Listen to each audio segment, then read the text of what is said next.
Order. Welcome to this morning's evidence session.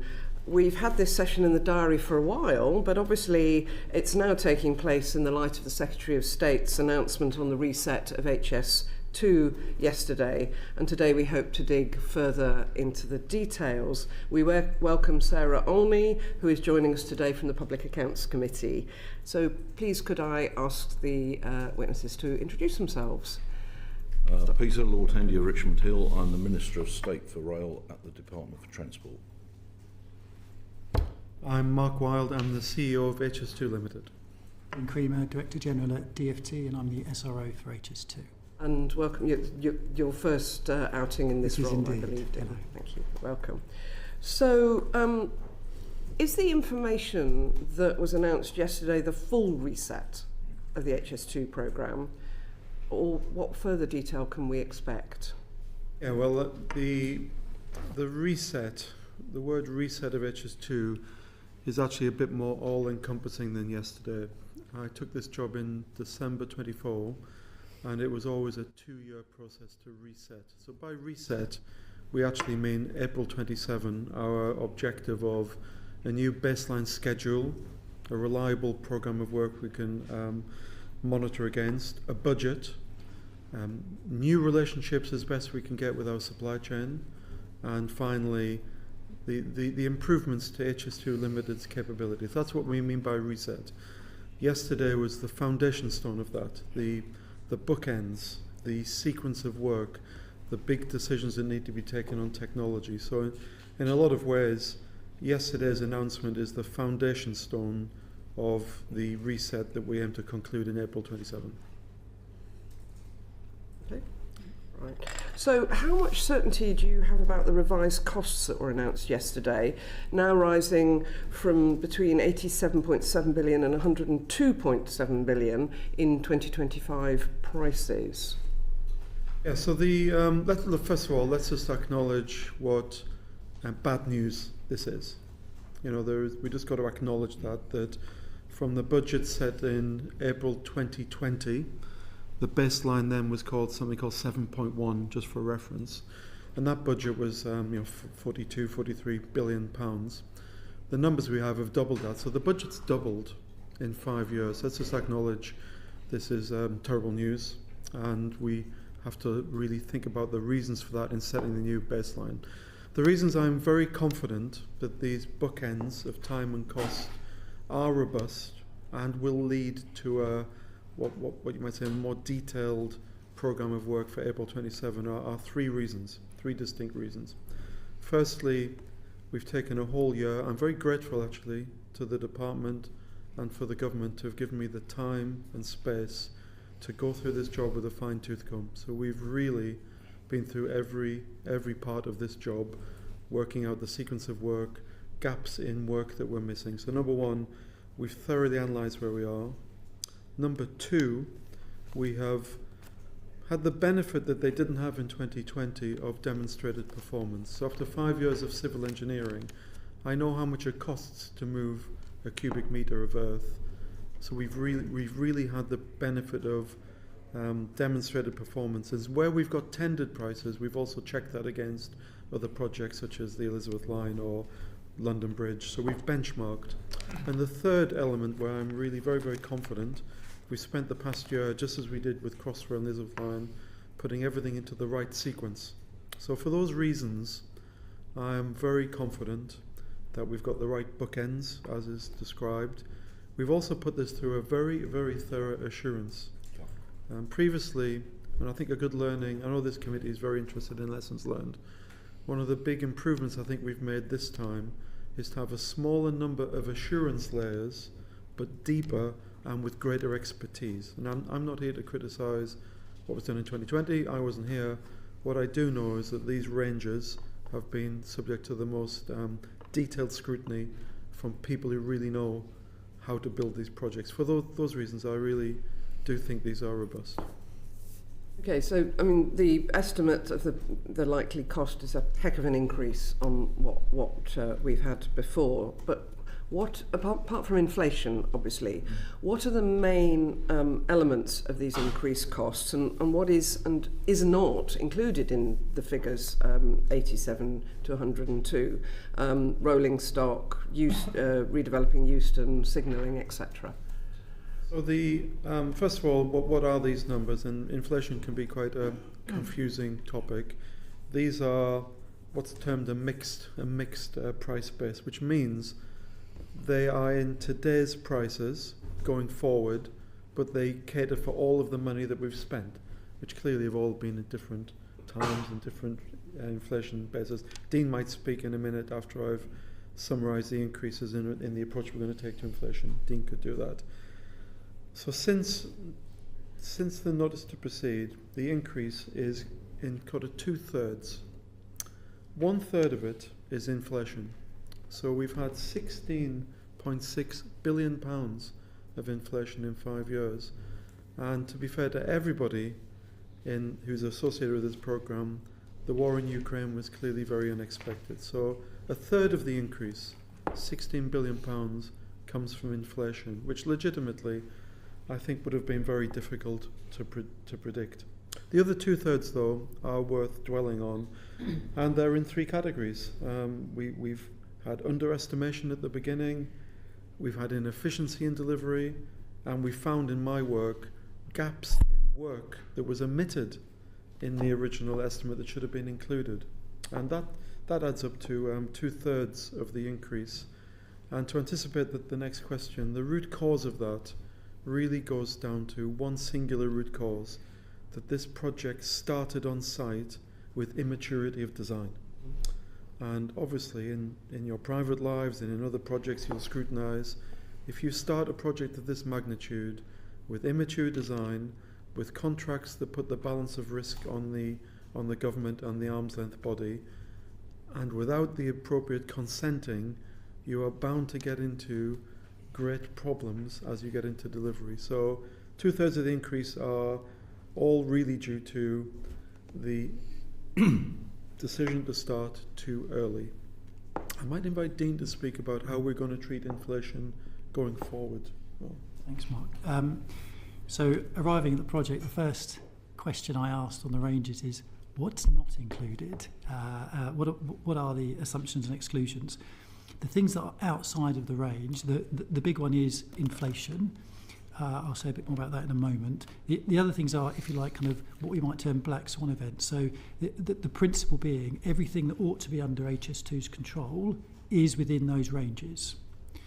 On inflation itself, so the decision we've taken, and we've seen from events in the Middle East this year, and as Mark said, on the huge increase in inflation over the last few years, betting on inflation is a very difficult and unwise thing to do. So we've agreed with the Treasury that we will treat inflation separately, and we will uprate it every 2 years with each spending review from this point on. Okay, so the revised costs have a range of 15 billion. So what's the rationale for that range? So I should have mentioned, Chair, you asked a question about what it includes. Just to be clear, these costs include everything. Some elements like Euston are at a different level of maturity, but everything's included from Euston to Handsacre Junction to Birmingham Curzon Street. It excludes what was known as Phase 2A, 2B, those works. But in the context of what you know as Phase 1, everything is in. The signalling, the rolling stock, Euston, everything is in. Why is the range so big? Well, I think a big learning from Crossrail and evidence in the James Stewart review, dealing with things in the future that are uncertain, best practice is to use a range. So how we've arrived at the range is we've created what the Minister and Secretary of State have termed a challenging ambition. The cost and time that would be really ambitious, realistic but ambitious, and that's what I should be charged with. But around that challenging ambition, there's a range of uncertainty. So these are risk provisions, headwinds, tailwinds. And as we sit here today, there is still a great deal of uncertainty in this programme. The civil engineering is 60 to 70% complete, but it's highly weather dependent. So I clearly can't anticipate what the level of rainfall will be, which greatly affects productivity. There are other uncertainties as well, productivity. So the range is quite broad, 3 years of time and £15 billion of money. But the objective is that as we retire these and intervene into these risks, we narrow the range. And clearly my objective, just to be very clear, is to get to that challenging ambition of the front end of the ranges. But I think mistakes projects have made in the past, including Crossrail, was becoming hostage to fortune of unrealistic, forward-leaning dates. Much better to be transparent that there is a range of uncertainty and then progressively work to retire risks to narrow the range. And I believe we are following the best practice of major programme delivery in doing that. If I might, Yes, certainly. Mark mentioned Euston, so when we talk about Euston, just to be really explicit, we mean the HS2 station into Euston and the associated upgrades to the London Underground, not work that we would do on the conventional station. Okay, and we're coming on to Euston later. So, in terms of that range of estimation, first of all, you mentioned contingency. How much of that is contingency, which one always needs, and whether it's the same thing or different is what is your risk assessment in terms of future inflation and rising construction costs built into that, or could that add further? So just trying to understand, you know, how much of your range is plannable and how much you're allowing for externalities and plus contingency. Let me talk about the contingency. Maybe, Dean, you could talk about how we're going to treat inflation in the future. I might frame it, if I could, just a slightly different way, that in April 27, 1 year from today, we aim to have a very reliable, high-fidelity baseline schedule. That baseline schedule will have all the things you'd expect: risk provisions, backed off with supply chain agreements, management reserve contingencies that the department would hold and would allocate to me. We're just simply not in that position.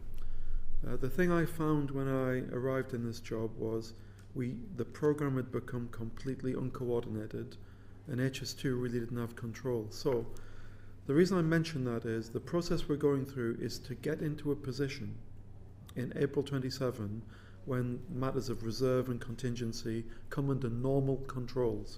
Right now, what we're doing right now is making sure that we form that baseline, and while we're doing that, we're really very, very productive and pushing very hard actually in the field. So to answer your question specifically, the matters of contingency and risk are part of the baselining process over the next 6 months. But the range, the bookends, the baseline will sit within it. So I hope this is clear that I can't exactly answer you about what the contingency is, because that's the process of baselining over the next 6 weeks. We are clear, though, what the big drivers of risk are, and they are the things I've mentioned: productivity, the extent of our supply chains, incentivization, the weather. So we're clear on what the risk provisions are, but the baselining process will get to the contingency. Okay, and Lawrence is going to ask you a more specific question on that. Thank you very much, Chair. Good morning. Just to follow up on trying to quantify uncertainty, in the past there have been various attempts to put a P number, either P50, P95, on those estimates. For that future spend within those ranges announced yesterday, is there a P number attached to them, and can that be shared? Yeah, so the bookends, they don't really have a P number, but they're broad enough to be confident that when the baseline is formed with the P50 and P80, they'll sit comfortably within it. So the bookends certainly don't cater for very dramatic, what are termed black swan events. Nobody could cater for that. But they do cater for the normal project risks that will occur. I think if we try to cater for very extreme events, the range would become so broad it would be meaningless. So I couldn't put a P number on the bookends, but they are sufficient for the P50 and P80 to sit within. And to your point, the prize is, in April 27, a P50 and a P80, which allows the government and the Department and Treasury to allocate the correct budget to me and also retain some risks. Dean? Well, I think it's worth saying that as Mark said at the beginning, the reset isn't complete with the ranges announced. The ranges are, if you like, Mark's top-down assessment, albeit very very clearly assured. But what happens now is the ranges are announced. That gives us a top-down view. In the autumn, Mark will do his first baseline, and that is, if you like, the bottom-up view of all the lines. So you move from a few thousand lines to tens of thousands of lines of data, and then a final version of that will be produced for April. And that's the point where we think that we would come out of reset and then move into what we'd call a normal sponsorship of the programme. That's helpful, thank you. And in terms of these revised cost estimates, what independent oversight have you had or are you using to assure yourselves, the DfT, and ultimately the taxpayer, that it's going to go right from now on?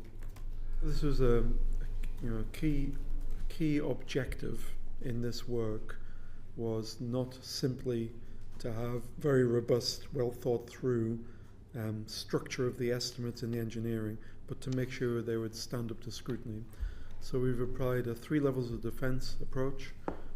First level of defence is at the working level. Every piece of work has been checked by an independent peer group. So if we've done an estimate for Curzon Street Station, at level 1 level of defence, we've had a completely separate team check it. And we've employed many new estimators, quantity surveyors to do independent checking. At level 2 of defence, we've had a completely independent group of professional services people checking the processes being followed. And I think the 3rd level of defence, a really very expert independent panel, has done very thorough work. And to give the committee some confidence, the reason it's taking me to this point, 15 months since I started, we've had many iterations. We simply haven't got through the assurance easily. Every iteration, the SRO, the previous SRO, Alan Over, the new SRO, Dean, we've worked really well together, and generally everything we've done has taken 2 or 3 goes in iterations. Now that should give you great confidence. The 3 very thorough levels of defence, a very serious approach. We've also in the government space adopted the Office of Value for Money recommendations of a single major programmes decision panel with NISTA, the Cabinet Office and Treasury. It's been a genuine one-team approach, but very thorough, and that's why it's taken 15 months to get to the bookends. That should give us all a lot of confidence that they're very robust. And these panels, or the panel, they're independent people in other jobs giving of their time, presumably paid somehow. That it's not an organisation or a... Well, in level 3, independent individual people with great experience of doing it. High-speed rail, complicated all around the world. Level 2, we have used professional services companies, but completely independent. Right. At level 1, peer to peer, these are individual people. Okay. And is this process going to continue going forward and through the life of the project? Yeah, one of my reflections is one of the big mistakes in Crossrail, and I believe an area we could improve in HS2 is once baselines are struck, this ongoing scrutiny and transparency is really essential, and that's certainly my commitment. I know it's the expectation of the SRO and the government. Yep. And it's a mistake I think Crossrail and HS2 made, that the assurance has to be progressive rather than just a singular event. If it's okay, Chair, I'd make 2 observations on that. One is we've got to the point now where actually if we are proposing a new piece of work, the first question we're asking the department is, has it been through that LOD 3 process, that independent checking? And that checking also it also includes wider government. So the approach we're taking is not looking at this just through a DfT lens, but actually how we lever the wider skills across government. And so NISTA have a place on that LOD 3 panel as well. So we're bringing in expertise from across government and the Cabinet Office and more widely as well. And was that level of scrutiny not done in the past? I mean, I'd just say, you would, anybody listening to this would be rightly horrified. When I turned up in this job, The first time I met Dean's predecessor and then the most senior person in HS2, they both turned up in the room with a sheet of paper, none of which numbers agreed with each other, and there was no substance to certainly the HS2 numbers. I think the department at that stage wasn't as well informed as it certainly is now, but it was impossible to judge. I couldn't take the pieces of paper. It was not clear to me that there was any real information there backed by anybody.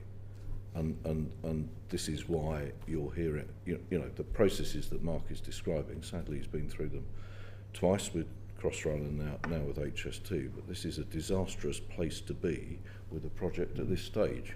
So, you know, I think we do believe, I've been very quiet because we've been through all this, as has the Secretary of State and the Chief Secretary of the Treasury. We're confident of this process, but you wouldn't half have liked this process to have started quite a long time ago, wouldn't you? Well, that plus getting the design right from the start, yeah, fairly significant. Okay, thank you very much. Now, Scott. Thank you, Chair. Because we're British, let's talk about the weather very briefly, Mark. You mentioned, you know, how the weather might impact on the civils work.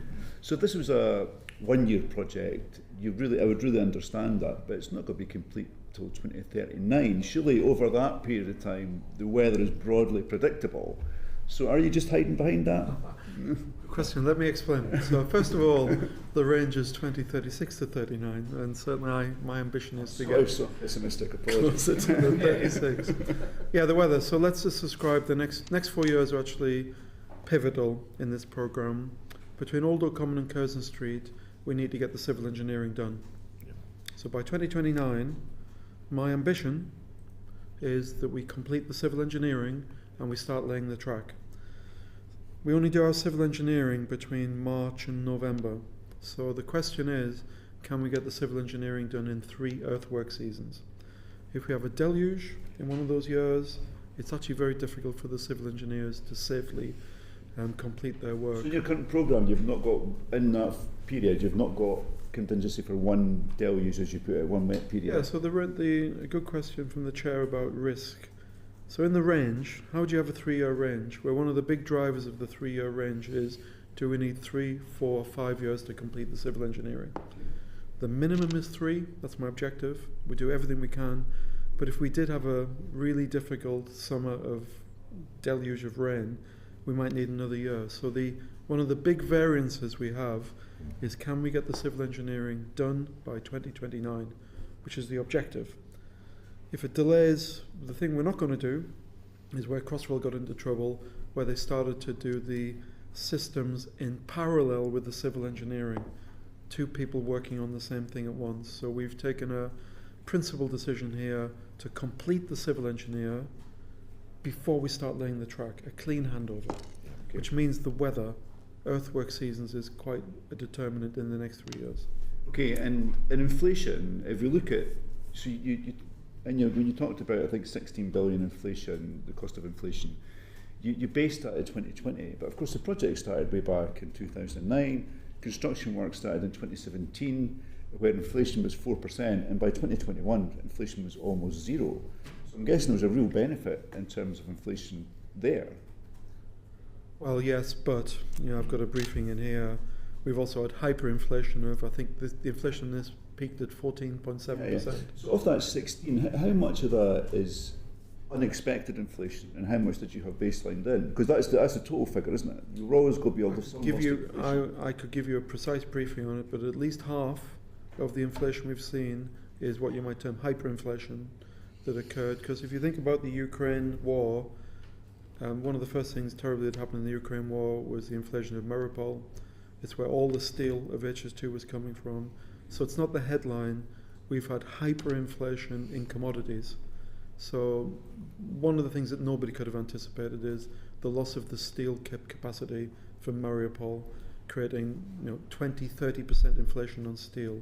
So broadly, right up to date, the 43 billion we've spent includes periods of low inflation and hyperinflation. We are kind of where we are.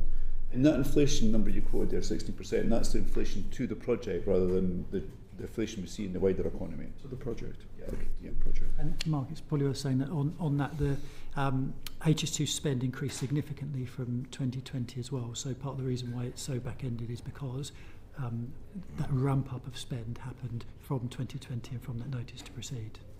Should have started sooner, is the message. Okay, perhaps not. The so when I first became an MP, I knew about HS2 that it wasn't going particularly smoothly, but I was shocked that we heard that there was no end date, we didn't know what the price was going to be. And then Heidi came along and said we did not even have an accurate, I think it was Heidi coming along, we didn't even have an accurate assessment of how much work had been completed. That's incredible, isn't it? Absolutely incredible. Well, I would say two things. Can I just put it out there that we've got 34,000 brilliant people working on this project. Yeah. Let's just acknowledge, it's easy for me to talk about the weather, but they're the people actually doing it. I'm very proud actually of my own team and the construction industry. But there is a reality that we'd lost control of the program. And in that process of losing control, we also lost sight of exactly what we've done. One thing we did in the past year was a very, very thorough measurement of what we've done. We're in the process of repeating that now. Yeah. When we get to the baseline, you will not need to ask me that question, because as you would all appreciate, with the baseline, at the press of a button, I could tell you precisely where I'm at. So the process of the program falling out of sequence also led, as the Minister said, that HS2 Limited had lost sight of how much it had done. Look, I can't talk about the past, but I do know we have a grip now, and I know precisely where we are on our 350 sites. And the objective of a baseline is to make that enduring, so you don't need me to be checking that. It's an enduring thing. Okay, and so we know what's been done, and we know that it's of the quality that we need. Okay. Yeah, the quality, on a positive about HS2, as you will all evidence if you travel around and look at the infrastructure, the quality of our engineering is exceptional. We really have not had significant quality problems. There are some quality issues that we deal with as they come up, but generally the quality of the civil engineering has been of an exceptional quality. The safety is not flawless, but we're on a positive trend with safety. Got more to do, of course, but we've actually got really hard-working people at the highest quality. The problem here was loss of control and great inefficiency, which is more about control than the quality of the work, I think. Yeah, I think we've seen some of that work, and I met the staff who were fantastic when we went on the trip there. Last question, Chair. So we're 13 years away, perhaps, from me being able to buy my first ticket on the thing. Hindsight's powerful. I mean, if you were starting the project today, completely afresh today, do you think you could complete it by 2039? And would it be cheaper if you're starting today? I don't know. The project was, the notice of proceed was to be a 10-year project for £43 billion. That has proven to be not tenable. I really couldn't answer. Was it possible though? Was it possible? I don't know. Certainly it happens in if you go to France, go to Spain, they do projects of this scale in faster time. I don't know, but I could say the conditions that would be needed to even attempt it would be to get design maturity to the level that you would need. And if you go to France and people say, well, how can the French build Tour Bordeaux in 6 years for 8 billion? Generally, they've done it because they've got the consenting, the design, the supply chain all lined up. The classic go slow, as James Stewart said, go slow to go fast.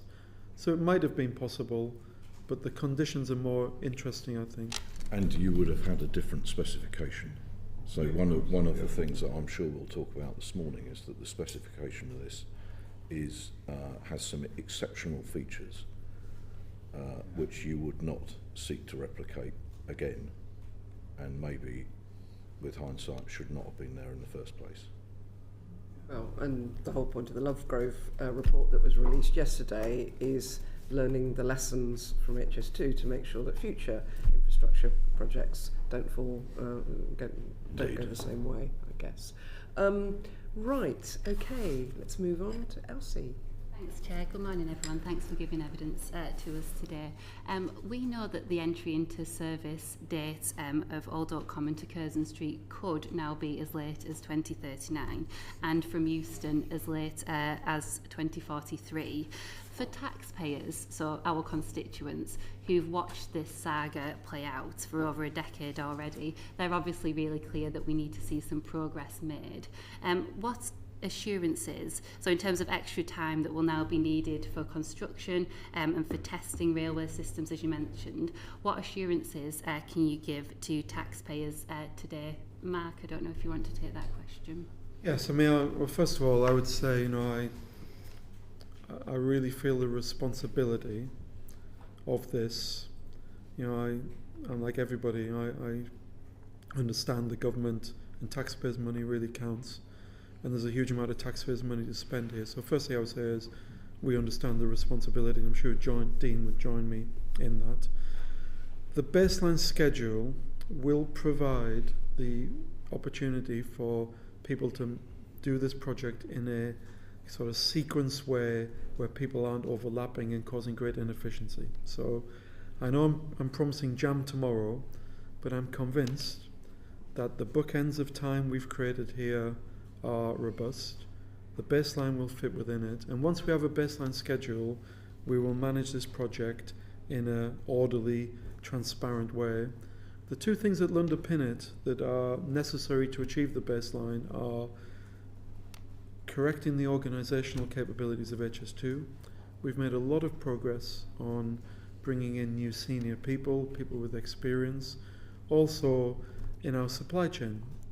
I've been very pleased actually that our supply chain joint venture partners, there's more to do and we're in discussions with them right now, but they need to lean into it as well. So the baseline schedule is necessary but not sufficient. To answer your question, it'll need HS2 Limited to have the right capability and the supply chain to lean into it. Both of those things, I believe, will happen.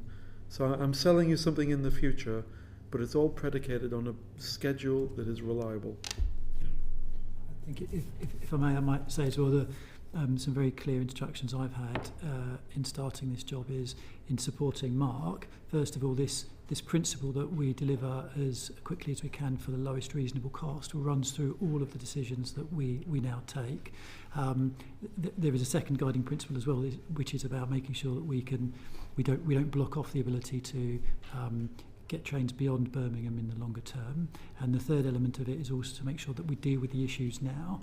I'm sure we'll talk about the speed issue, but that is an example in my view following on from the Lovegrove recommendations. That is where you see that you are holding risk further down the chain, that you deal with them sooner rather than later, and you bring them to light and give particularly ministers and the programme the opportunity to mitigate it sooner rather than later, rather than waiting until it becomes an issue. And if I may, I think the taxpayers, ought to be furious, as we are, that we're in this position. But they would expect the government to be leaning into this and understanding exactly what's going on. And the reason I'm quiet here, at least for the moment, is because actually the Secretary of State and I and the Chief Secretary have been right through this with these people, and we have to sit next to them and see this project carried out for the satisfaction of taxpayers and ultimately for passengers. We can't leave them to it in a way that clearly has been done in the past. And a slightly separate question, but as a Greater Manchester MP, I am going to ask this.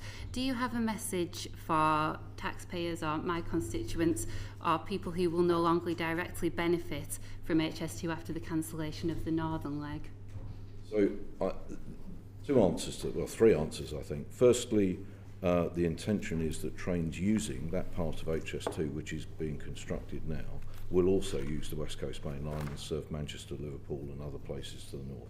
That's always been part of the scheme, and it still will be part of the scheme, and there'll be some benefits, real benefits in journey time about that. Secondly, the government has said it will still consider what capacity is needed north of Handsacre, because the West Coast main line is still quite full up there and it will only get fuller, but that has to be, we've got to fix this first, and everybody would expect us to.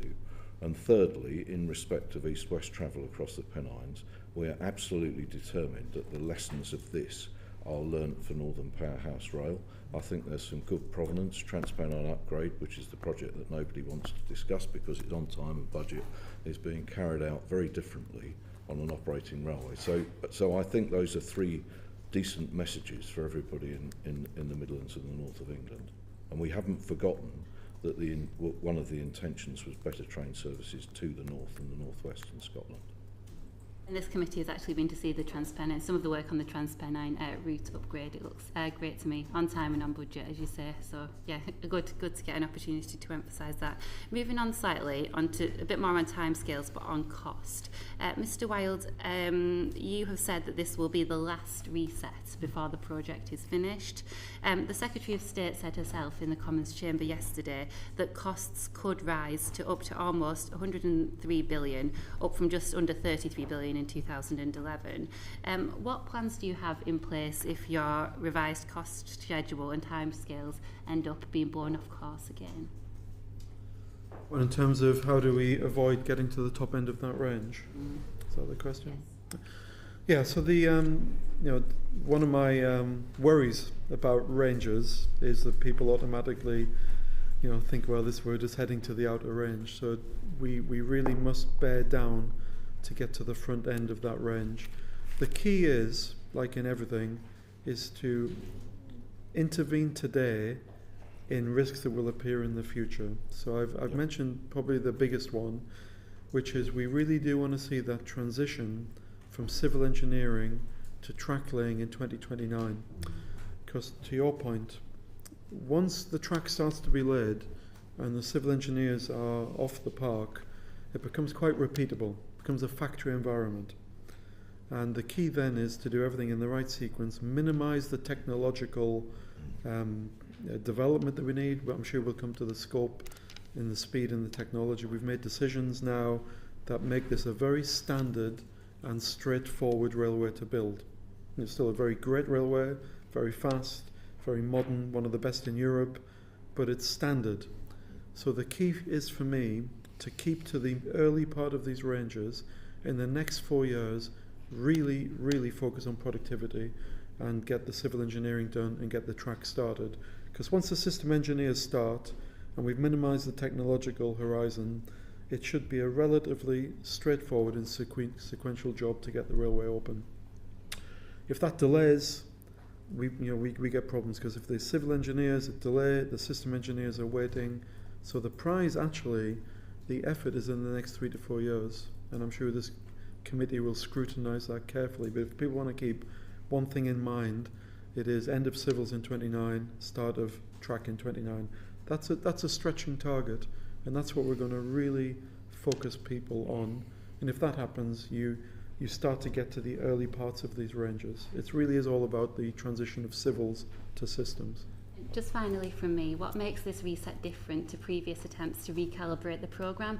And if I may ask, is there anything specific, or what in particular would you point to directly that you've changed since you were appointed in 2024? I think, first of all, I wouldn't take any credit personally. I think it's been a genuine team effort. I don't take any personal credit. It's I felt nothing but supported, and the breakthrough, I think, is of us all working together and all in alignment, which I know the Minister, when I took this job, was particularly keen that we did, and we've achieved that. So alignment, I think, is the breakthrough. The reason it should give people confidence is we've been through this before. We followed almost exactly the process we've done in Crossrail. Interestingly, the same methodology was used in the Transpennine, which is holding its baseline schedule, I believe. So we're using the right method, and we're aligned in the government and the department. Those should give everybody a lot of confidence. I have a call this afternoon with all the CEOs of all the supply chain providing me, and I can guarantee to you the whole supply chain is behind this project. So that alignment is the thing that I think is different. Yeah. Thank you. Thank you, Chair. Okay, that's both of yours. Excellent. Thank you. Jacob. Thank you. Good morning. This question's for Mark. You've obviously told us today that prior to your appointment, it was a project that was uncoordinated and had lost control, and you'd previously told us that HS2 Limited was not set up to manage delivery. So what steps have you taken to restructure the organisation so that it is one that prioritises delivery? Yeah, I think let's just acknowledge, like I say, I'm really proud of my team. I couldn't have asked any more from the folks at HS2 Limited. Great people, actually. But HS2 Limited was really designed for a different purpose. It was designed to be an enterprise for many high-speed rail projects. It was designing, developing projects to Manchester and Eastern Lake to Leeds. So HS2 Limited was really an interesting organisation, but not one that was what you might say the prime system integrator of one single project. So the big pivot for HS2 Limited is to really focus on the phase 1 job. We still have people working in my organisation on phase 2, the potential phase 2, 2B. They all work actually more directly for Dean. My focus is singularly phase 1. That's a very, very large change in HS2. We've really focused on commercial capability. We have recreated what we'd lost, which was a commercial function in HS2. People might be surprised about that, but we are the biggest construction project in the country, one of the biggest in Europe, and we've got to have good commercial capability. Appointed Morag Stewart from the new hospital programme as our new Chief Commercial Officer, and we are rebuilding that whole area. We also fundamentally are rebalancing the organisation. The organisation was too heavy in the centre and too light in the field. It was unbalanced. Too many roles in the centre that created a degree of bureaucracy. Nobody's fault. In fact, quite frustrating for people in HS2 to work in that context. We've completely rebalanced that. We've moved all of the effort to the tip of the spear. 30,000 colleagues working out there in the field. So this should give you confidence that we are shifting the centre of gravity in HS2 Limited from an enterprise to one that's building a strategic asset for national rail. And the other big change that I know the Minister is very keen to see is we see ourselves as part of national rail, of creating an asset for the future of GBR, the department, not an enterprise that's somewhat separate. Now, this is a work in progress, and probably the biggest task I have is to change the capability of HS2 Limited. It might be the singular biggest task I have. The good news is the people of HS2 are really behind this. It just takes a bit of time to get the right capability and skills. The positives are we've recruited so many good young folks in HS2 Limited, apprenticeships, graduates, and don't lose sight of the next 15 years. We are creating the next generation that people will go and build major programs for GBR. So it's a work in progress. I hope I've given you some flavour there, but I understand it's probably my number one job, and look forward to sharing the journey with you. And if I might add, the government has changed the board. We've got a new chair, Mike Brown, who has worked with Mark before on finishing off Crossrail, now the Elizabeth line, and the board has been through significant change as well, because we're expecting the board to supervise this organisation in the construction that Mark is talking about, which is an organisation wholly focused to delivering this project. On the side question, at committee the other week we were told that some of the staff in HS2 are going to be tasked with working on Northern Powerhouse Rail. Is there the capacity there? There is a small but very, very capable team in HS2 Limited, a national capability, people who deal with detailed planning and hybrid builds, a very small team, less than 100 that have existed. They're in my organisation for what you might term bread and rations, but they're under the direct control of Dean's organisation. But their work is not to the detriment of the main work that he's describing, which is managing this project properly, and nor could it be. And while we're talking about capacity, is there the capacity in the department to provide the not just oversight but expert oversight of the programme? One of the weaknesses that was highlighted in the Stewart review, whilst not having more bean counters in the department than there are in HS2. Yes, and that's something I'm looking very closely at, and I'm very mindful of those lessons. I think there are three things that a really good sponsor team does, in my view. The first is you need to manage the money and make sure the financial incentives in the system are right. You need to make sure the governance works and that decisions are taken at the right time in the right places and that information is reported in the right way. But third, and I think this is a really crucial bit for me, is you need to be able to use the convening power of government when things go wrong, when you find challenges, to bring people together to fix problems, to solve problems. Now, when I look at our team, what we've done certainly over the last couple of months and before that is think about, have we got the right balance of kind of generalist policy skills which are needed in terms of things like managing bills, managing the kind of the government side of things, but then also the technical expertise. Previously, one of the criticisms I think came up in the Stewart review was there was too much assurance outside but not enough embedded.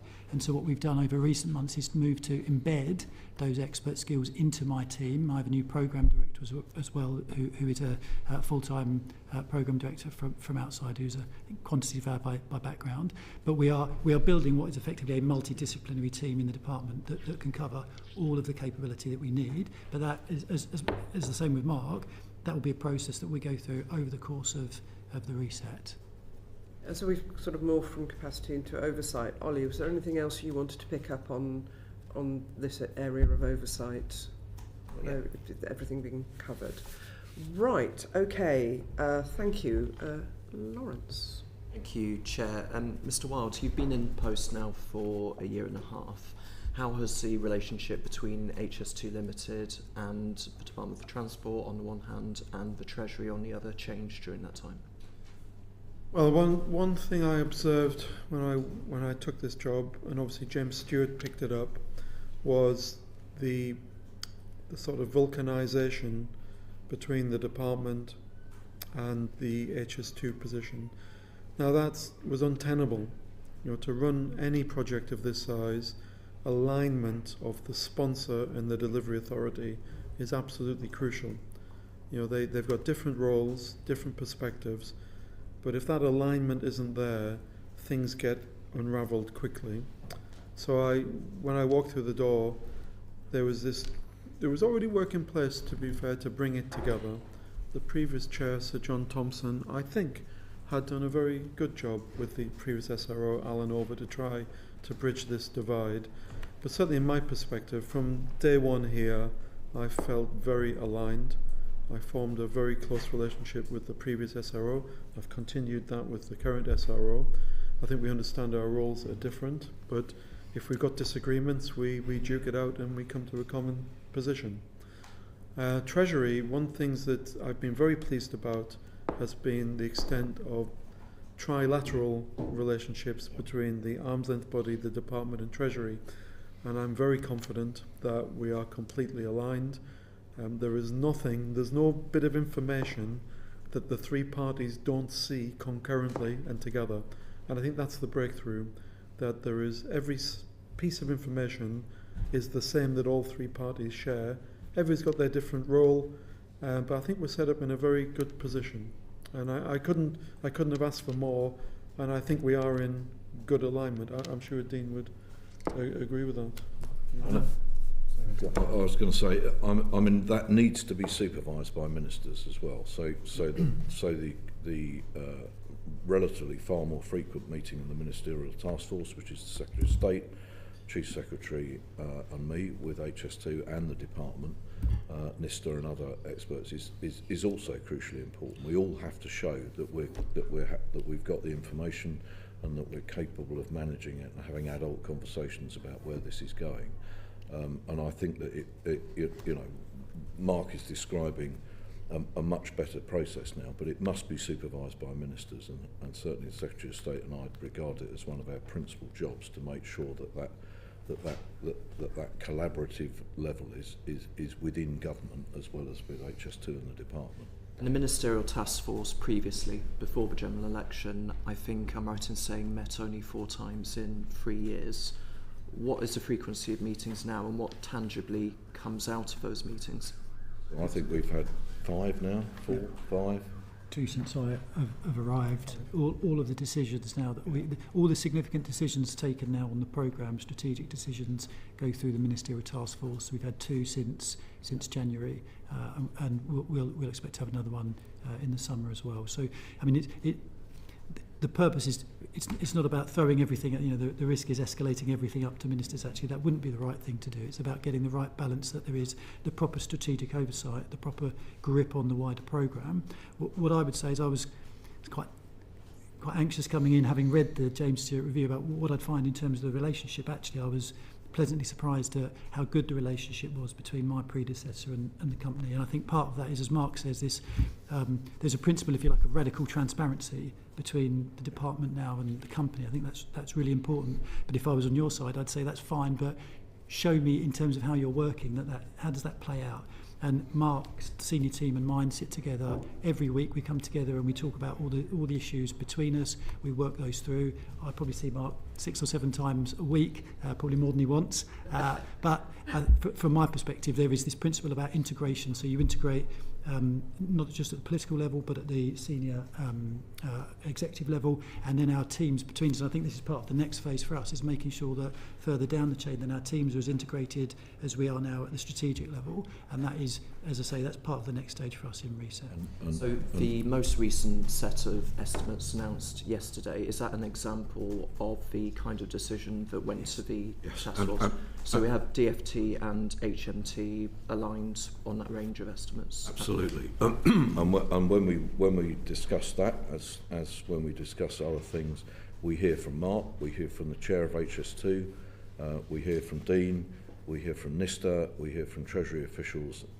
It's chaired by the Secretary of State, and it's rigorous in terms of everybody understanding the decisions that have been taken, what the risks are of doing it.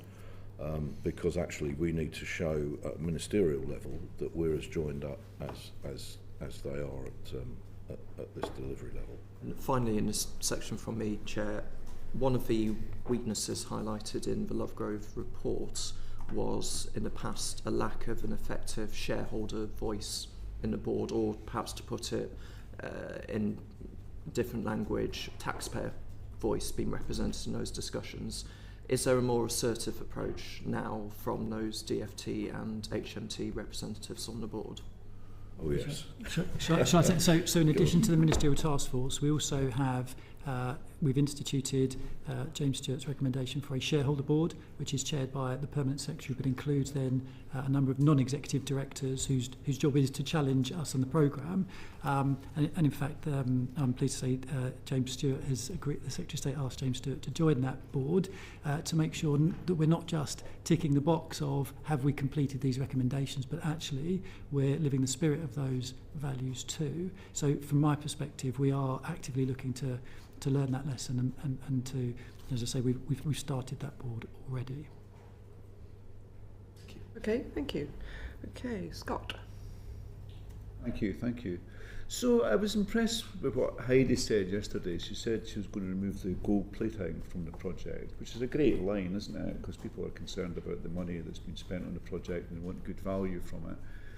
But the main headline from that seems to be that we're going to design things as intended, but the trains are going to run slower.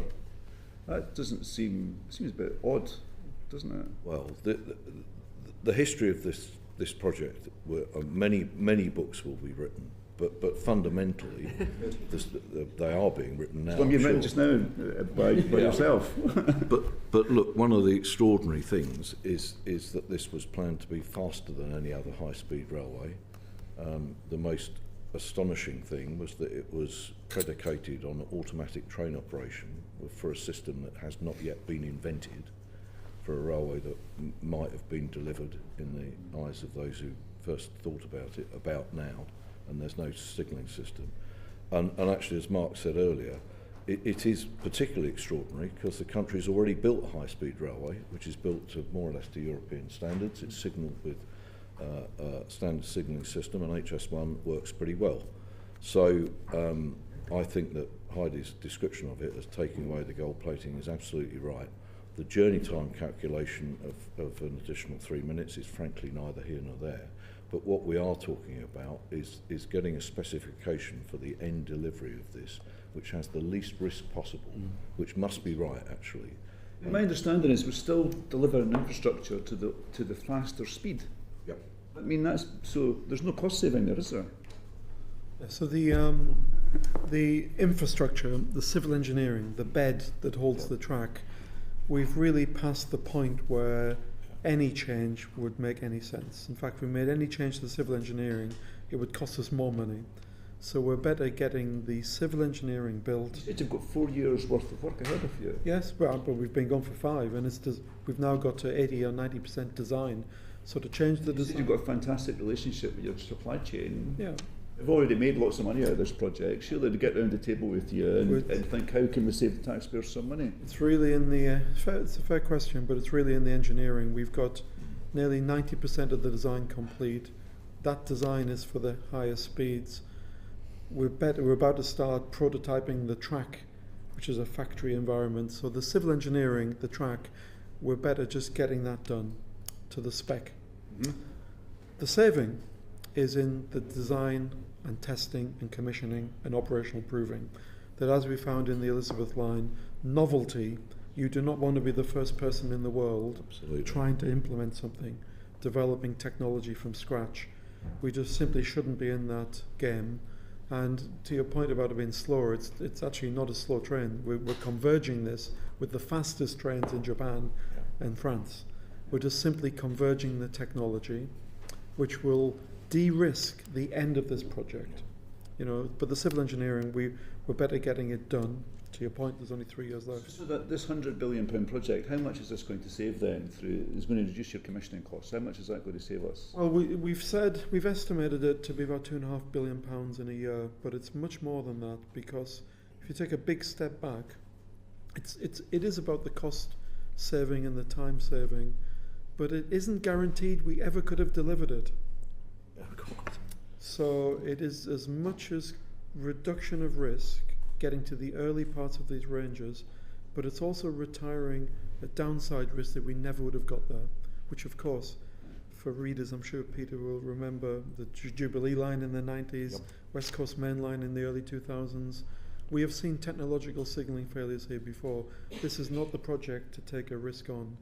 And the technology we're creating still gives you all of the capacity opportunities in the future.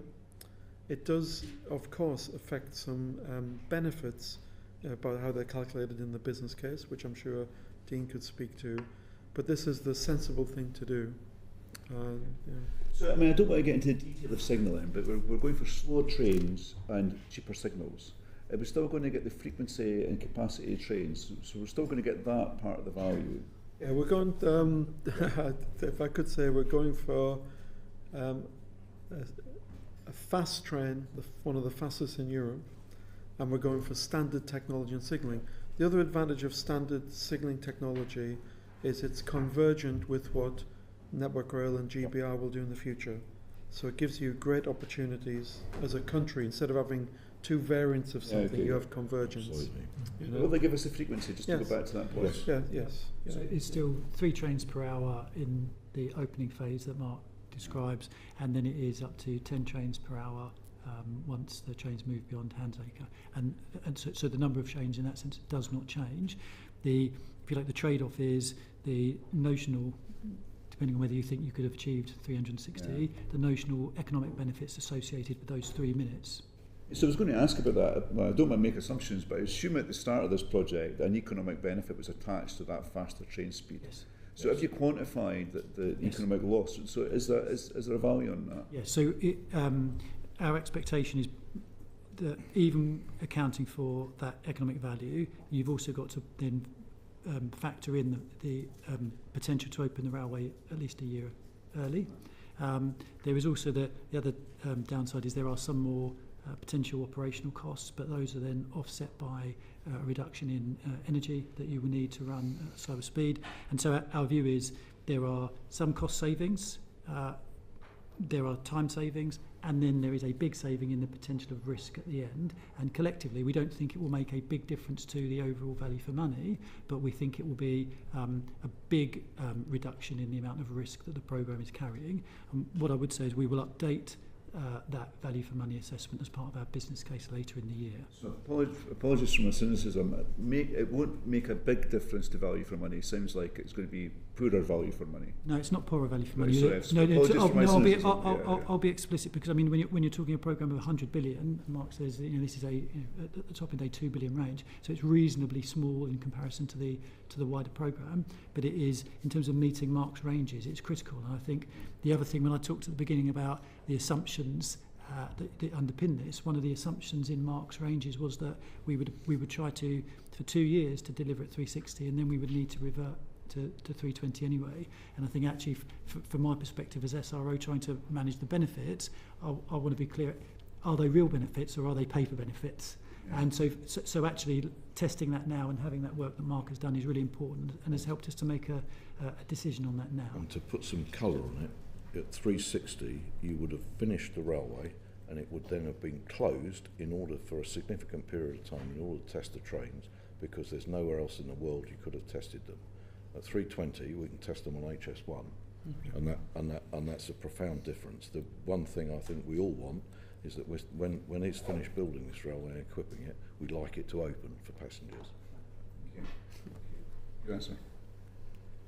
Okay, thank you, Scott. Steph. Thank you. I think the stuff that Scott has just asked you is probably the single most important decision that's going to be made in the last 2 years. And I put it to you gently that every review of this project has cited scope change, particularly scope change due to politicians meddling about with the project, as one of the single biggest impacts on cost. Are you not in danger of just doing that again? Shouldn't we just get on with building the scheme that's been designed? Well, I think contemplating the risk in the terms in which we've just been talking about it for the last 10 minutes or so, I think is a very responsible thing to do, frankly. The absence, what might we do differently? If 360 kph trains were common in the world, that might be one thing. That might be a change that we didn't need to make, because that would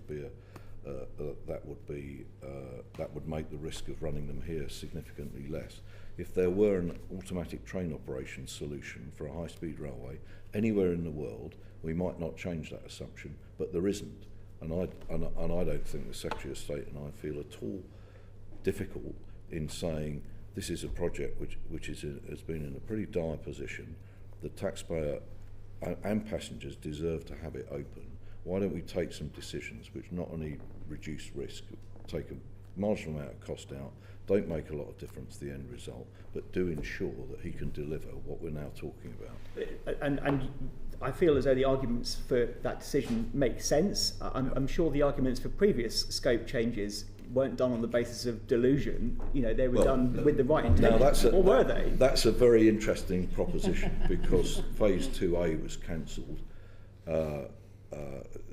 Because you know where I was previously, it was certainly cancelled without consultation to anybody involved in the existing operating railway, despite the fact it had the most enormous consequences on the capacity of the West Coast mainline north of Birmingham.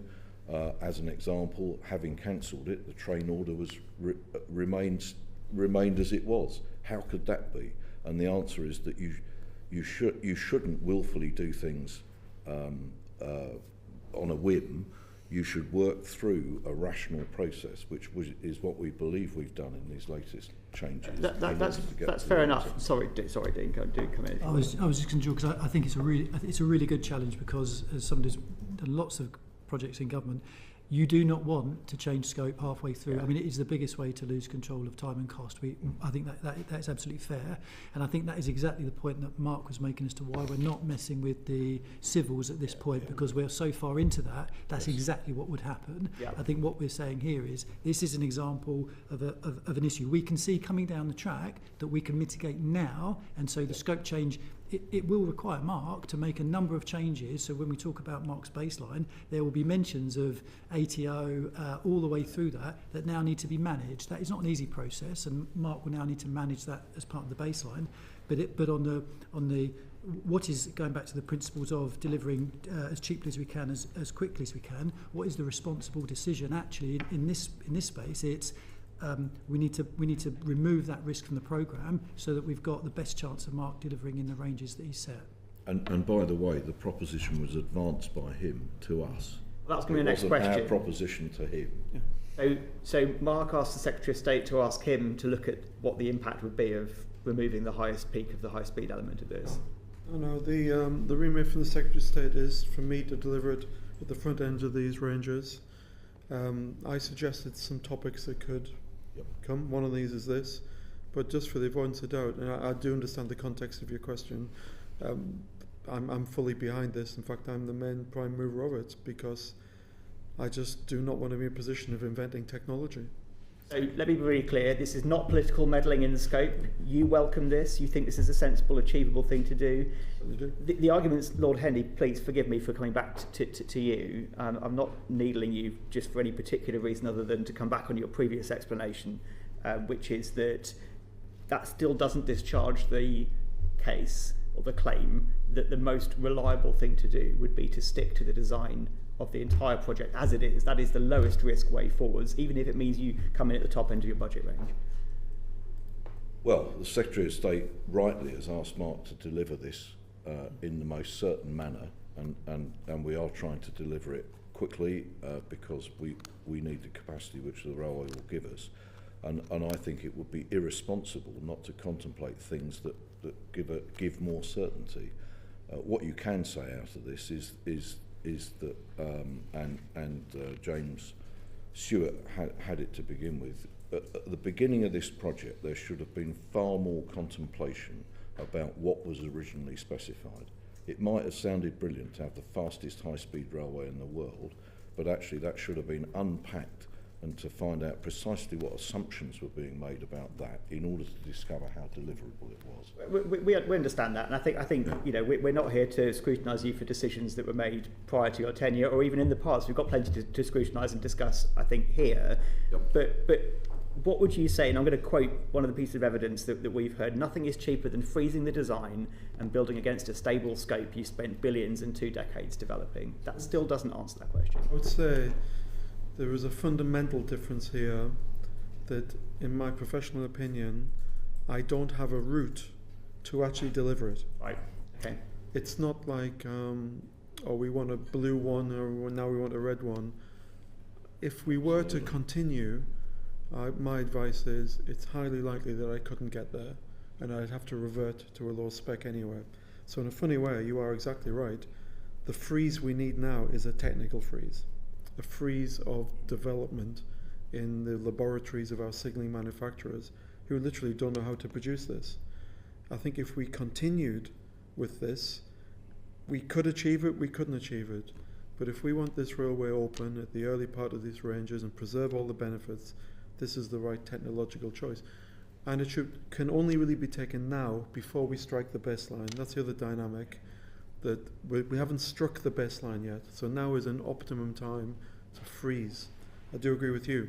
It would be very wrong in 2 years' time to try and change the spec of the signalling system when we are in the middle of designing it. But we're actually at a very opportune moment to freeze the technological development horizon. And I'll just go back very quickly to one thing, which is originally as conceived, this was a completely separate network of railways serving the country to the northeast and the northwest.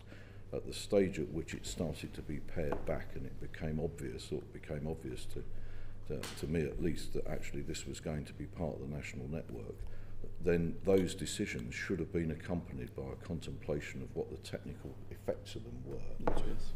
And you know, the fact remains now for the very foreseeable future, and certainly in my lifetime, these trains and what's equipped on them will spend more time on the national network than they will on HS2.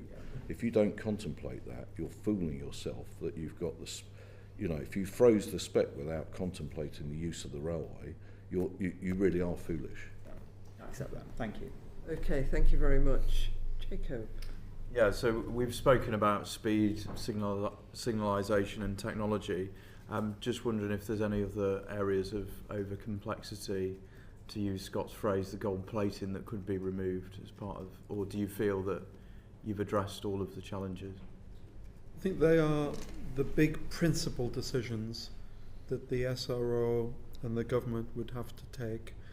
Interestingly, once you're on this path of more standard technology, it opens the opportunity at the working level to have standard componentry.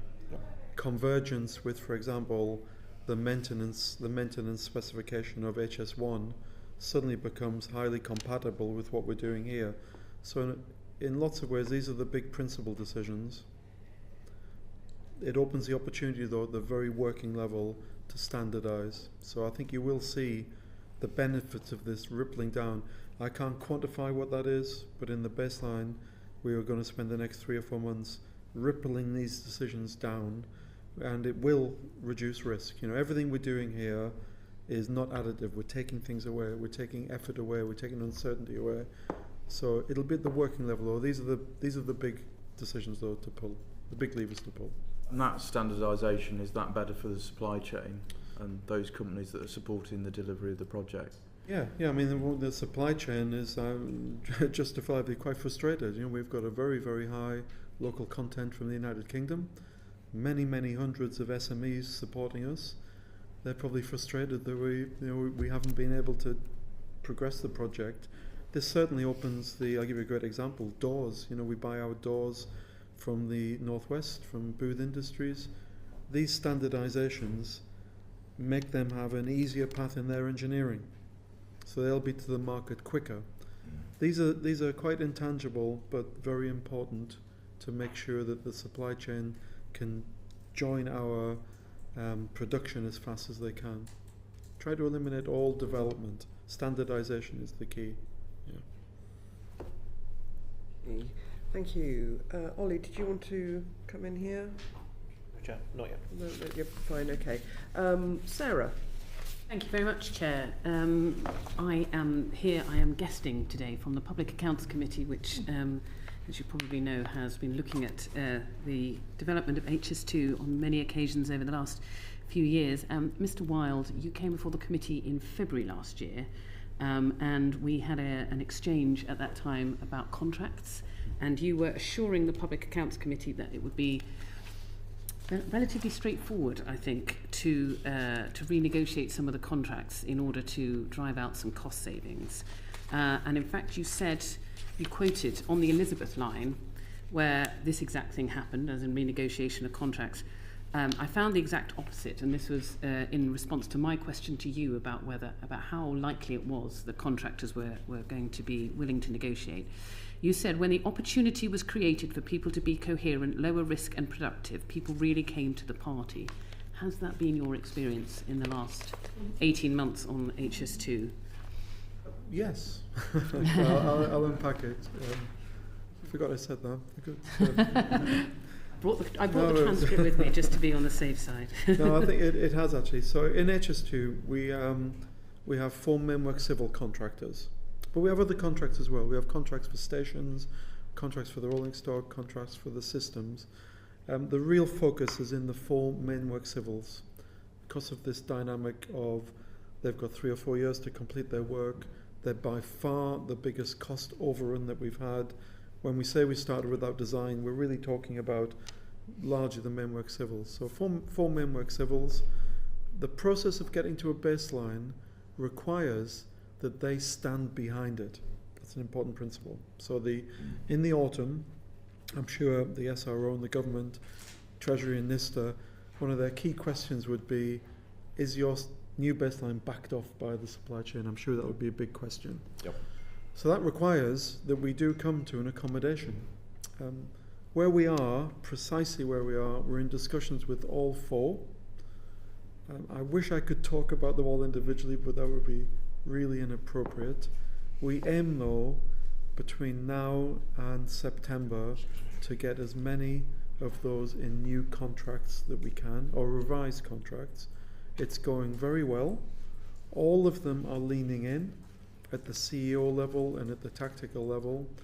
Of course, it's a deal, so it's just not right I talk about it, but we're on the right trajectory to get revised contracts with all 4 Mainwork civils. Can I just quickly ask, that quote of our exchange was actually February last year, February 2025, but you're still renegotiating? Why is it taking so long? To be fair to the supply chain, first job from me to them was to drive productivity now, because while we're resetting, we're spending £7 billion of public money. We might come to this in the session, we've had a very, very productive year, very productive. So first thing I'd say is a big thank you to the thousands of people working for our Mainwork civil contractors. They've had their best year. They've been safer and they've achieved about 20% more work for the same money. That was job one. And the reason we're in negotiations now with them is we have the ranges in the reference case. You really did need the announcement of yesterday by the Secretary of State. You needed that framework to tell the civil engineers that you need to finish your work in 2029.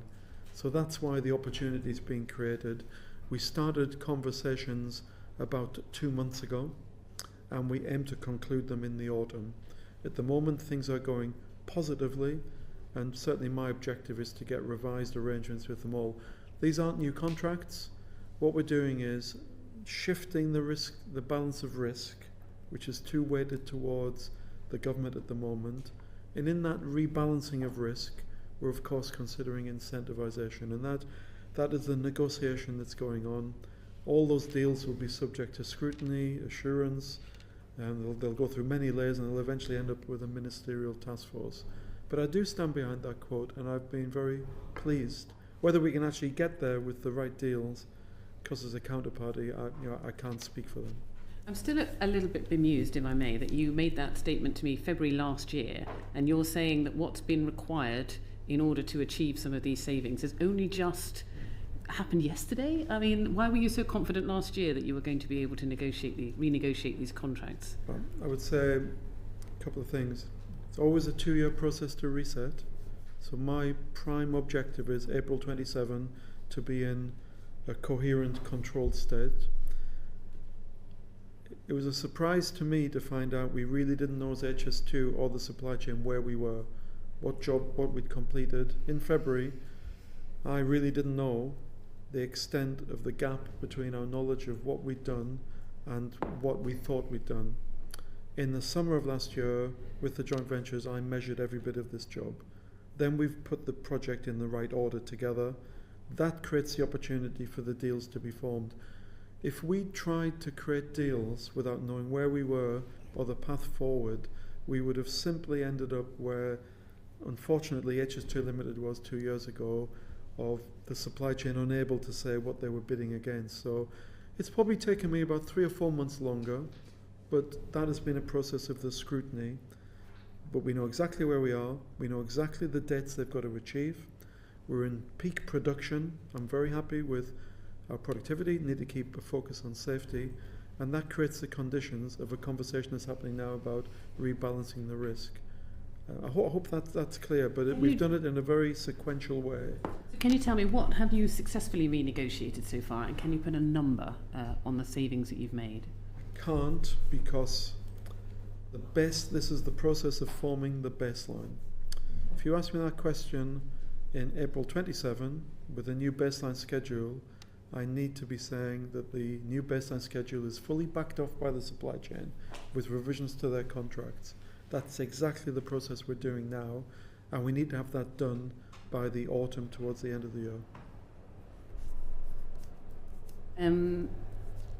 So I suppose I'm still quite troubled by the fact, obviously we did ask you the question on the Public Accounts Committee in February last year. You said with great confidence that it was going to happen, and here we are, over a year later, and it's still with great confidence it is going to happen, and nothing has materialised in that. Well, in that I would say time. My comments stand. In fact, I'm very confident.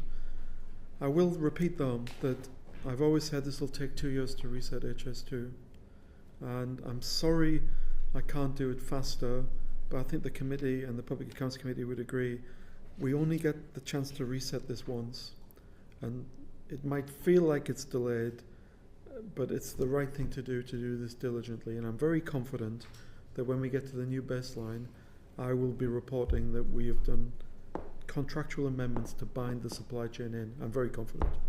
And can I quickly ask you, in these renegotiations, will you be encouraging your contractors to complete the project at the early and cheaper end of the current estimate? That's the goal. Well, everybody understands that we need a fair deal, equitable, of course, for the shareholders of these private companies, but the prime objective is as low as possible cost at the right quality. And I go back to the question on this interesting handover to the system engineers.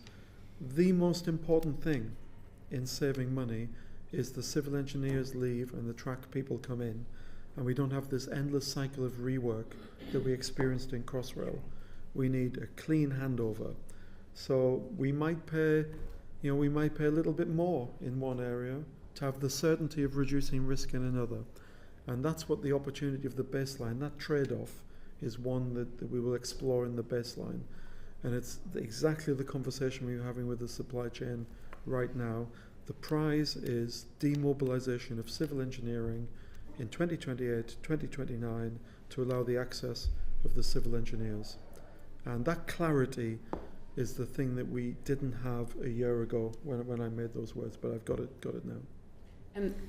And finally for me, Chair, if you're successful, if you achieve the success that you're looking for in renegotiating the contracts, what impact do you think that's going to have in bringing down the overall budget? Well, Dean might comment as well, because we speak about this a lot in our meetings. There is one big objective, and that is to incentivise our supply chain to complete this job earlier and value public money. Because how the contracts, and it's nobody's fault, how the contracts are arranged is they've become cost reimbursable. Now the quality of the work is good, the management is good, but we need the supply chain to bear down on costs, to have efficiency top of their mind, and that's the objective.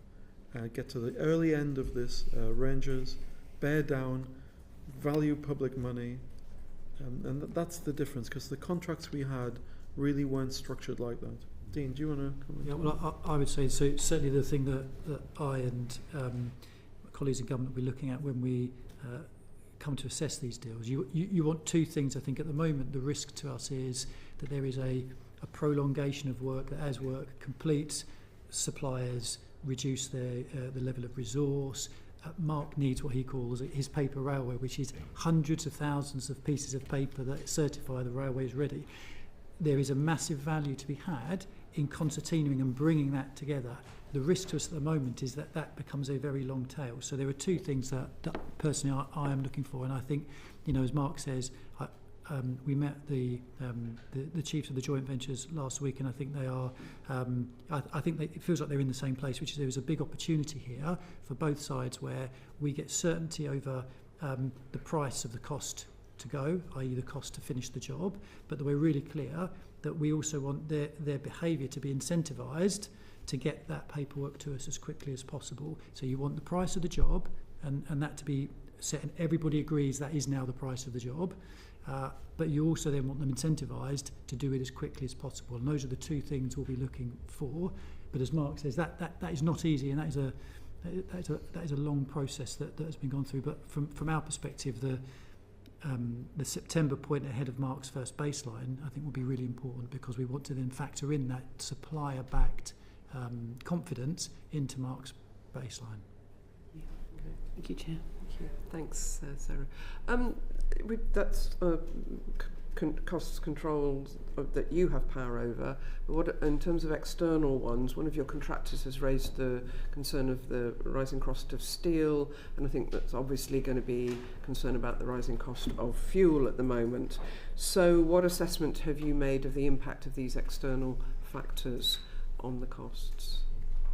As I start in the programme, and I know, Deal, you've done a lot of work with government, so steel, I described before, the problems we had with Mariupol, and having at that point to get all of our steel from Portugal, the UK and Romania actually. So that was one of the big disruptions in the past 5 years has been the loss of Mariupol steel into HS2.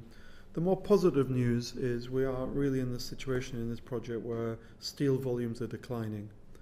The large steel production of rebar, structural steel for the civil engineering is in decline. Our rail, the rail track, will be UK rail coming from the Network Rail order, I think from Scunthorpe. So we're really talking about now structural steel for Curzon Street, Old Common.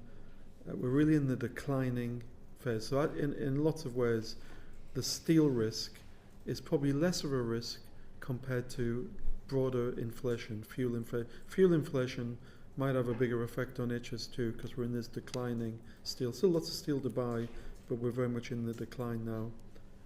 Dean, do you want to say? Yeah, well, I think one of the things we haven't said today is following on from the announcement of the ranges, there is no additional money being spent in this SR on the programme. So HS2 has its £25 billion, and that needs to be managed. It has provision for inflation within that, but it will need to be managed. And one of the challenges we will have if we see a significant uptick in inflation is, as we have with every project across the country, there will be a pressure and spending power reduces. We will need to manage that. Mark and I are managing that, and in fact we look at this every month as part of our performance board. So that will need to be watched closely, but we do have a provision to manage an amount of inflation. Thank you. Right, moving on, Jacob. Yes. Thank you. We've obviously spoken about construction, and you've said that from Old Oak Common to Curzon Street, that's expected to be complete by 2029 for the civils. I just wanted to ask, obviously, I'm close to Handsacre Junction, which I know my friend Dave Robertson, Minister, I'm sure has been on you about that. Last night. Yeah. I just wondered if you could confirm some of the timescales, if you know, around that junction specifically. So Handsacre Junction to Delta Junction, or Delta Junction to Handsacre Junction, 30 kilometres of new high-speed track to the West Coast Main Line. We made a conscious decision in the spending review settlement that we would really focus resources on the Old Oak Common to Curzon Street and Delta Junction. Why is that? Because we need that bit of track to start the track laying, putting the track down, getting the train on the track. So we deferred the construction of Delta to Handsacre to be outside of this spending review period. So what we're doing is, and we spoke last night to some of your colleagues who are involved or in those areas, in the next 18 months we bring our works there to kind of a stable position. There is still more work to do there. We are working on the A38, the A5, but we'll bring that to a stable position, and then we will restart construction work in 2031-32. Now you may say that's a big delay. It's a consequence of really allocating the resources to where they should be to get the railway open as fast as we can, but it also allows us to spend the time to take these speed and scope decisions into that bit of railway to see how we can minimise the cost. We haven't really completed the design, so it's an opportunity. So a delay, we won't start the actual construction work till after the spending review period, but it will provide the time to do it. We've taken on board, though, the very serious concerns about making sure that our works there are appropriate. We haven't got traffic management in place where we don't need it. We really respect the communities who have had quite a terrible time. You know, one of the worst affected communities have been in this area. So I really do take that responsibility seriously, and my commitment is to work with local constituencies as much as I can. And certainly if anybody has any concerns, to come to me directly and I'll do my very best. But that's where we are. And that in fact was the nature of the serious discussion last night, which is that we realised that taking these decisions does have a consequence for the communities who are affected by the building of the railway. And I would say politically as well as Mark that we're determined to minimise that as much as we can and to respect them probably more better than has been done in the past. Yeah, well, I'm glad that there's a recognition of that, because my constituents travel on the A38 and it's been a complete nightmare. So I think it still is the plan to have the national speed limit put back in place by April. Is that still on track? Yes, it is, and the work to be completed in October, as you know. Yeah. The Secretary of State mentioned that construction productivity has actually increased across the project. What steps have you taken to improve that performance? I would say credit to our supply chain. Even when I arrived, there was a positive change because the design, the fundamental problem of starting without design, of course, has been corrected. We have largely designed the mainwork civils. So when I arrived, there was already a positive spirit. What have I done? We've really focused in year to really relieve any blockages people have. Every month I meet personally the bosses of all the joint ventures, and we look directly with our chief engineer how much earth they've moved, how many viaduct segments they've put in, where they're blocked. So I think the big change we've made is really think about how we make the 30,000 people in Orange as productive as they can. We've had some good results. We have been helped by the weather. It was a very, very positive earthwork season, but it's more than that.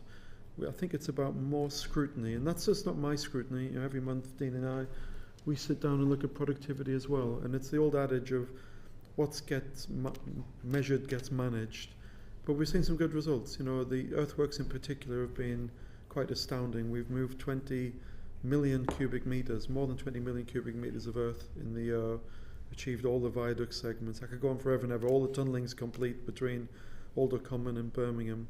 The joint ventures really do have the bit between their teeth. But I think the thing we've done is put the spotlight on it and drive people in year while we're resetting. And that seems to be a breakthrough. And the Secretary of State and I are delighted that we've got somebody who is looking at this on a granular basis, because that's how you motivate the contractors and it's how you motivate the staff. You don't do it by some aerial view of this project. We need to see solid progress every day and every week and every month. Steph, thanks. We're talking about stuff getting built. What's going to get built by the end of this year, do you think? Well, there's a big milestone about to occur in the next few days, next couple of weeks, with pushing the huge Curzon 2 bridge over the railway in the late May bank holiday coming up and into June. So that's the type of visible symbol you'll see. Unfortunately, that might be the only really visible spectacular. Last year was the year of tunnelling breakthroughs, big pushes over the motorways. The thing you'll see this year is a lot more earthworks in the central area, a whole programme over the summer of very, very complicated pushing of bridges over motorways around the M6 and the M42. I've really got to give credit to National Highways. We're achieving things with National Highways that are usually lifetime achievements that we're achieving every single month, and that is another example of real close working within the government. So you'll see a lot of activity around Delta Junction and the motorways in the West Midlands. The big push, though, is a bit invisible. The thing we didn't achieve last year, we had a very good year except one area.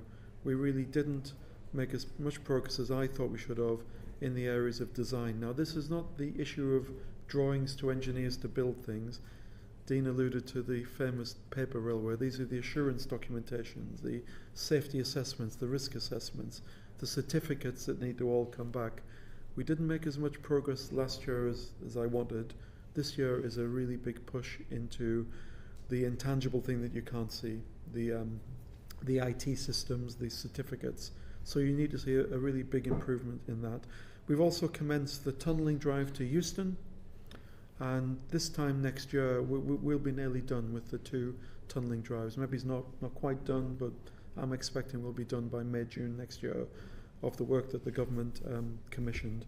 You'll also see Curzon Street and Alder Common coming out of the ground. And particularly at Curzon Street, you'll see the superstructure emerging. So after years of looking at this very large hall in Birmingham as you pull in, you'll start to see the superstructure emerge. This year? Yeah. Right. Yeah, the steel work will be erected during the summer, the substructure. And then you might even start to see the start of the roof this time next year. So things are really, hopefully I give confidence that there is really high productivity on site, which is essential, of course, as the minister say, every single day we're pulling this window forward. That's the key. To think of this window of time that we've created, we fight for it every single day. Yeah. And every day you do something that could pull it forward. And the baseline gives you the opportunity to scrutinise that. I don't think the committee got to Curzon Street. But no, we didn't. Now, did we? No. now, if you go, I was there last week actually, you can begin to see precisely what Mark says. It's starting to come out of the ground, and it is worth a visit, because in all these things, the size of what's being built is breathtaking. Yeah. And just before we get back to building stuff and probably moving earth in particular, you mentioned, Mark, this sort of certification, documentation thing. Is that about the future systems, or is that about stuff that's affecting operations right now? Are there any risks, in other words, to the project as it stands? Health and safety risks, failure risks, because that particular work stream didn't make the progress you were hoping? Yeah, so two channels really in that. The bit I'm talking about is the assurance of the certificated railway in the end. One change we've tried to make in this year is to think of this as a railway, not simply a civil engineering project. And to get to a railway, you've almost got to go to the future and work back. And it might be surprising to know that the certificates from the civil engineering, you know, the compliance certificates for the concrete, the certificate that they've got that handover from the National Highways Bridge, these are all part of the pyramid of documents that build up. And a mistake in Crossrail, big mistake in Crossrail was that was left at the very end, and we had to scramble, even had to redo testing of civil engineering that had been done because people hadn't coordinated it. So these are commissioning things, they're not construction things? No, they're related to construction. Of course, there's the assurance of things that were built. Did you build it in the right place? Did you get that certificate back? And the other channel you're talking about is the actual work on site. I'm really pleased with the trajectory we have on quality and safety. Never complacent, but we've made big inroads to improving safety on site, and again, much more to do there, but we're doing better, as I would say. Well, Hendy, I don't want to underestimate the importance of what you've just described, the sort of visible impact of things actually rising out of the ground. You know, when the decision was taken to proceed rather than to cancel the whole project, you know, that's a decision that's been taken, and it's very important that the public can see and have pride in this new railway when it's built. Let's not underestimate, however, the challenge of getting to that place. I want to particularly ask you about the impact on the route. You know, I know Jacob's asked you about particular aspects of it, and you've given some reassurances. Are there any specific ways in which you're going to be able to provide greater reassurance to people along the route that are affected by this longer term project trajectory? It's a very good question. I'm very bothered, and so is the Secretary of State, about the prolongation, significant prolongation of disruption to communities and individuals. And I'm also very bothered about some of the individual cases of landowners and property owners. And some of the individual ones which have been brought to my attention are, you can understand both people's anger and the really significant personal disruption that's been caused. So one of the things I've asked Mike Brown to do as the chair, he and I are due to have a meeting with the Residents Commissioner imminently, is to make sure that HS2 itself, and dealing with these individuals, actually takes both a proactive approach and a pragmatic approach to solving some of the difficulties. Now, inevitably with land and property, you've got both lawyers and quantity surveyors. My observation from afar, without pointing the finger at anybody in particular, is that some things have been endlessly, it seems to me, look like some of these discussions have been endlessly prolonged, which has made a lot of money for the lawyers and quantity surveyors, but hasn't left the landowners and the property owners and the residents in a good state.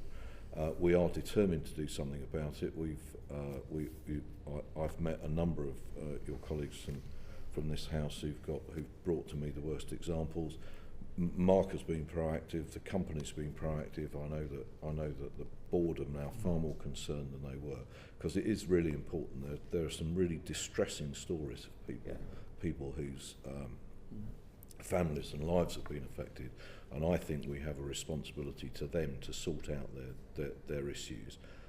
Sometimes it needs to be done thoughtfully and not just legalistically. We've obviously got to be careful of public money, but we've also got to respect people's livelihoods and privacy, and I think the three of us all know of cases which actually, having been brought to the surface, we've tried to solve rapidly, and I intend to continue to pressurise him and the board to continue that, because we realise, you know, there are many people on this line of route who believe that the railway would nearly be open by now, and sadly it isn't. So this disruption's gone on for years, and it will continue.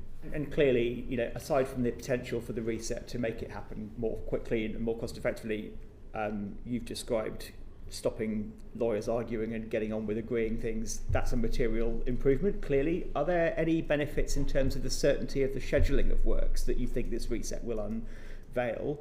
As in, will you be able to tell people more confidently it's going to happen in these 3 months but not these 3 months? And what's the next biggest risk in terms of delivery of those future milestones? Well, I mean, the construction seasons and finishing the construction work in 2029 is really important, because you can't underestimate the effects of large earth-moving equipment and you know, significant shifting of stuff on land, and there are a relatively large number of construction compounds which have to be there, not on the line of route, which can be released at a stage when the earth-moving's finished. So we are reliant on this whole process to give some more certainty to the communities and individuals affected by this. So I want him to do his best, not merely for the cost of the project, but also for the effects it has on the communities. When you get to equipping the line and systems, it will be a different issue. But we are reliant on that. That's one of the reasons to de-risk this as much as possible, to try and give some more certainty. And Mark, biggest risks are skills shortages potentially going to drive a train through your plans? No, because if you look at the other mega projects, Sizewell, Hinckley, we're largely deconflicted. You know, there's not. Our earthworking will be finished before Sizewell has to start digging a lot. The risk we are sensitive to is electrical engineering, and making sure that when we start the fit out, the wiring, that we have enough skills, but we got the time. And the other advantage that it's a terrible advantage, because it's come through terrible cost of the taxpayer. This 2 or 3 years preparing to start systems we aim to use the best of, and prepare for getting the right electricians certified. Try to make sure that we do the electrical engineering once. We don't have rework cycles. So we're really going to put a lot of effort in the next 2 years, 2 to 3 years, to make the system engineering a good phase. But that is a risk, that we don't get the right quality of electrical engineering, either skills or rework, but we're on to that. But it's a risk.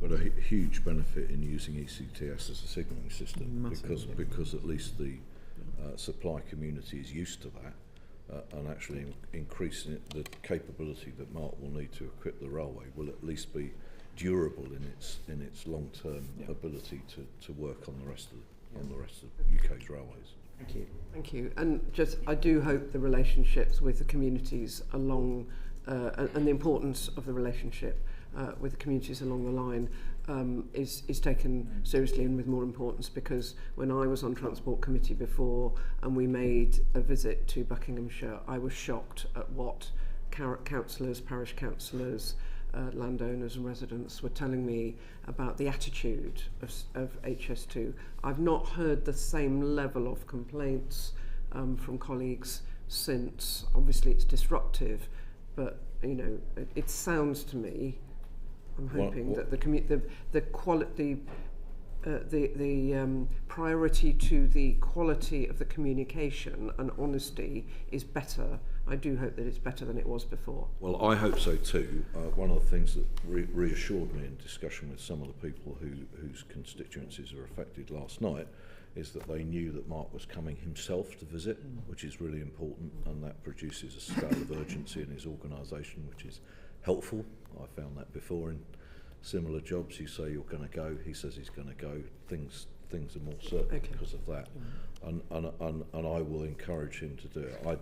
That's why every one of your colleagues who's written to me, I have taken the opportunity to meet personally rather than. And they're very grateful of that. And I think that's the right thing to do, because we must respect people's lives and livelihoods.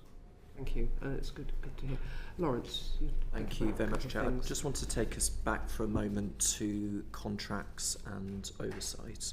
Mr. Wild, when you appeared before us in July last year, you said that there was a fallback if negotiations could not be concluded, and that, and I quote, in areas where we have a little bit more flexibility to reallocate work, we will do that, but for the majority it will simply be managing the contracts in a much more assertive and firm manner. I mean, why wasn't that happening before? Well, I can't, you wouldn't expect me to speak for my predecessors. I can tell you what I found, and I found that the frontline teams of HS2 were under-resourced. That's just a statistic. When I arrived, only 60% of the frontline teams of HS2 they were only resourced as 60%, so it was 40% vacancies. Now that was clearly an unacceptable position.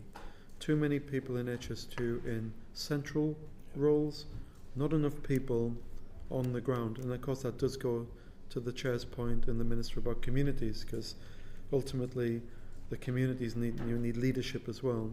So we filled those roles. We still have a few vacancies, but not very many.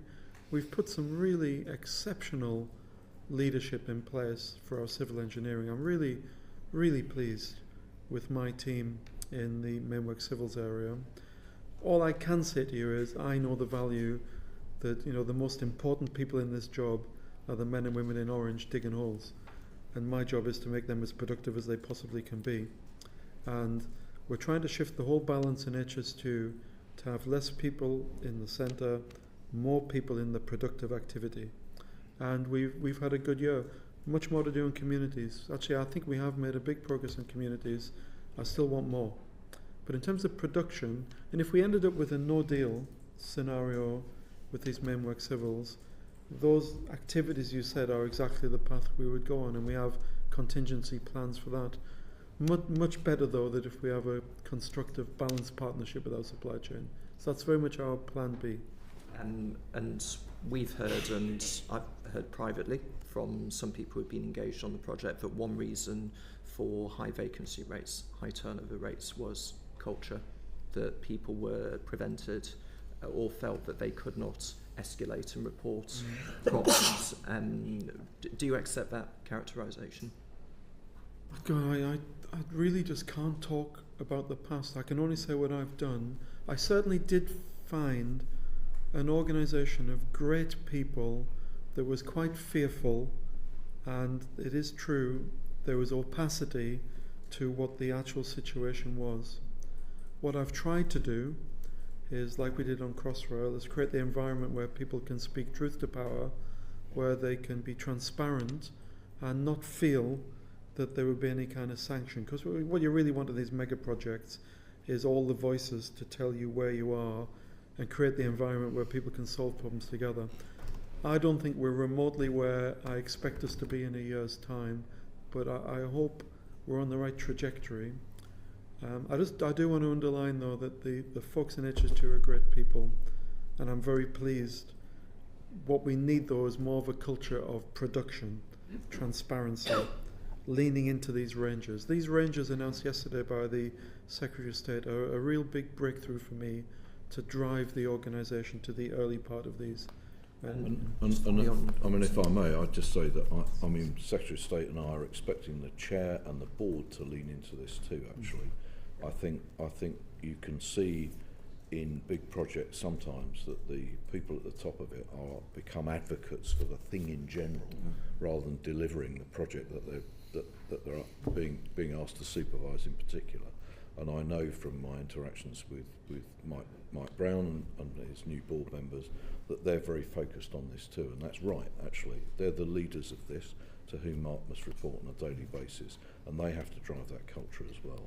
I do think there's also a role for the sponsor, and I know when I go back to that issue at the beginning about the importance of integration, part of the role of a responsible sponsor is to be able to get that sense of how does the organisation feel, and not just have it come from the senior executives. And so that point about being integrated at the top in the kind of working level and at the very bottom is really important, and I think that is what we're committed to doing.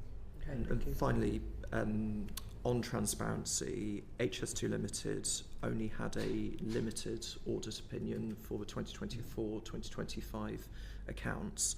At the October meeting of the Audit and Risk Assurance Committee, and again a quote, members discussed the objective to create an improvement plan to enable HS2 to achieve a moderate audit opinion by April 2026.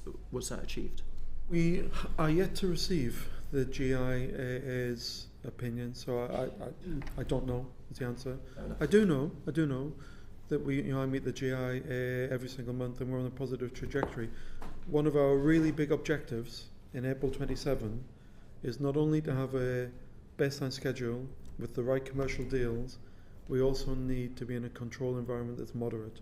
So it's one of our big objectives, but we'll wait and see what the GIA say. Okay, thank you. Right, now moving to a place that some of us know fairly well, Euston Station. Alex. Thank you, Chair. So if we can imagine, we fast forwarded into the future a bit, the train line's all being built, and people are arriving at Euston Station. There's more houses all around, and there's shops, and it's become a popular place, and it's really busy. Are you confident in your passenger forecasts and any forecasts for footfall to make sure that on day one, when people start arriving, that it's not already at capacity at the station, and are the plans future-proofed? I'm happy to say that the planning that we are doing fundamentally factors in the demand for stations. One of the reasons we need to do the upgrades to the underground station because that is already suffering from capacity issues. So the work that will be done now on Euston will factor in the expected demand over its life. What I would say is it's really important to sequence that properly. And so one of the things is, if you remember, Euston is the HS2 station, it's the underground station, the conventional station, and the development that goes around it. One of the risks, of course, is it's important to take a campus approach so it's coordinated, but you can't do everything at once, and so sequencing in the right order is really important. And so what we will make sure is over the planning period that we will now enter, we would do that sequencing really carefully, but we start in principle with the HS2 station and that underground station. And as I say, demand, we work very closely with TfL on that, and fundamentally using their demand modelling. That is what we're doing. And look, I should say I've got some history in this because I chaired the Euston Partnership for 7 years.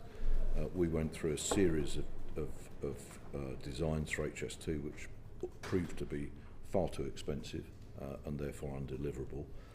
There is now a real agreement amongst the parties that there is a spatial plan. There have to have been some compromises to achieve that, which is good progress. So we can be a lot more confident than we were. You do have to also remember that there was a considerable hiatus because the last government decided not to go to Euston unless the proposition, broadly speaking, was that it didn't cost any public money, which was a challenge beyond which anybody could achieve. So there was a hiatus, but I think we're in a much better position now, though I would say, and it will come out of the subsequent discussion no doubt, that the cost estimates are in a less developed place than the rest of HS2. And are the 6 platforms for the new bit of the station enough? Yes. Yes, so they are. So the 6 stations are sufficient for up to when we talk about the 10 trains per hour from Euston over Handsacre Junction. The additional platforms are so that we are not preventing the ability to run more trains to the north in the future, and that is the principal use of those additional platforms. So they are provisioned for, but they won't be operational. And there have been some reports in the media that the 3 extra might be sort of hemmed in by retail space and not be long enough. Do you have any views on that? I've got no evidence to suggest that it's not long enough. What I would say is there's an important issue of meanwhile use, and so if you do have additional space, you will want to make sure you can make the most of that space. But no, my expectation is those three platforms will be able to service the station in due course. I think we're in a very good place. There was an attempt by some elements of the previous government to make the design incapable of having more than 6 platforms, which would have been the wrong thing to do, because we know that the capacity of the line both north of Euston could be up to 16 trains an hour, and it is the right thing to do in the public interest to safeguard the space so that in future times there will be the terminal capacity to operate to the full level of service that what he's building is capable of operating.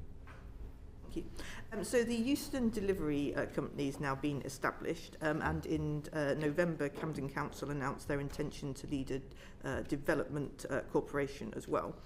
So thinking first about the Euston Delivery Company, what will it be responsible for, and what will remain the decision and the responsibility of ministers? So the purpose of the delivery company is acting with the authority of the Secretary of State to do 2 things for us. So the first is it will be the guardian of the plan for the kind of design for Euston, and then the schedule and the budget. So its job is to bring partners together to do that. In doing that, it needs to be a genuinely integrating organisation, not just another voice amongst many. So the way we are doing that is there are 3, if you like, layers of governance, and I feel like I'm talking a lot about integration this morning, but it's really important. We're bringing people together at the strategic level, so that's the politicians in Camden, GLA, government, and chaired by the Rail Minister, and senior people from key partners in that Euston partnership. On the EDC board, that will be brought together with non-executive directors from all of those partners, nominated by those partners, as well as some independent NEDs. And then at the working level, the company will bring together those partners again at the working level to make sure that throughout the whole structure, from for design, on money, on strategic issues, we are all aligned. And that's really, really important, because we've got to be honest, we've had 2 goes at getting this right. We haven't done it yet.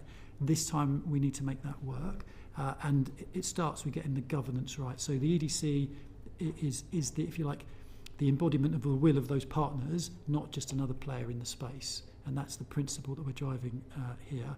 What I would say is we're really pleased that David Goldstone, who has lots of experience in many ways, not just as Officer of Value for Money, but also in his time as Chief Executive of London Legacy, following 2012, has agreed to be a lead non-executive director as we start to set that up. So actually what we're trying to do is embed real expertise from people who have had those really important integrating functions and roles before, built in from the start.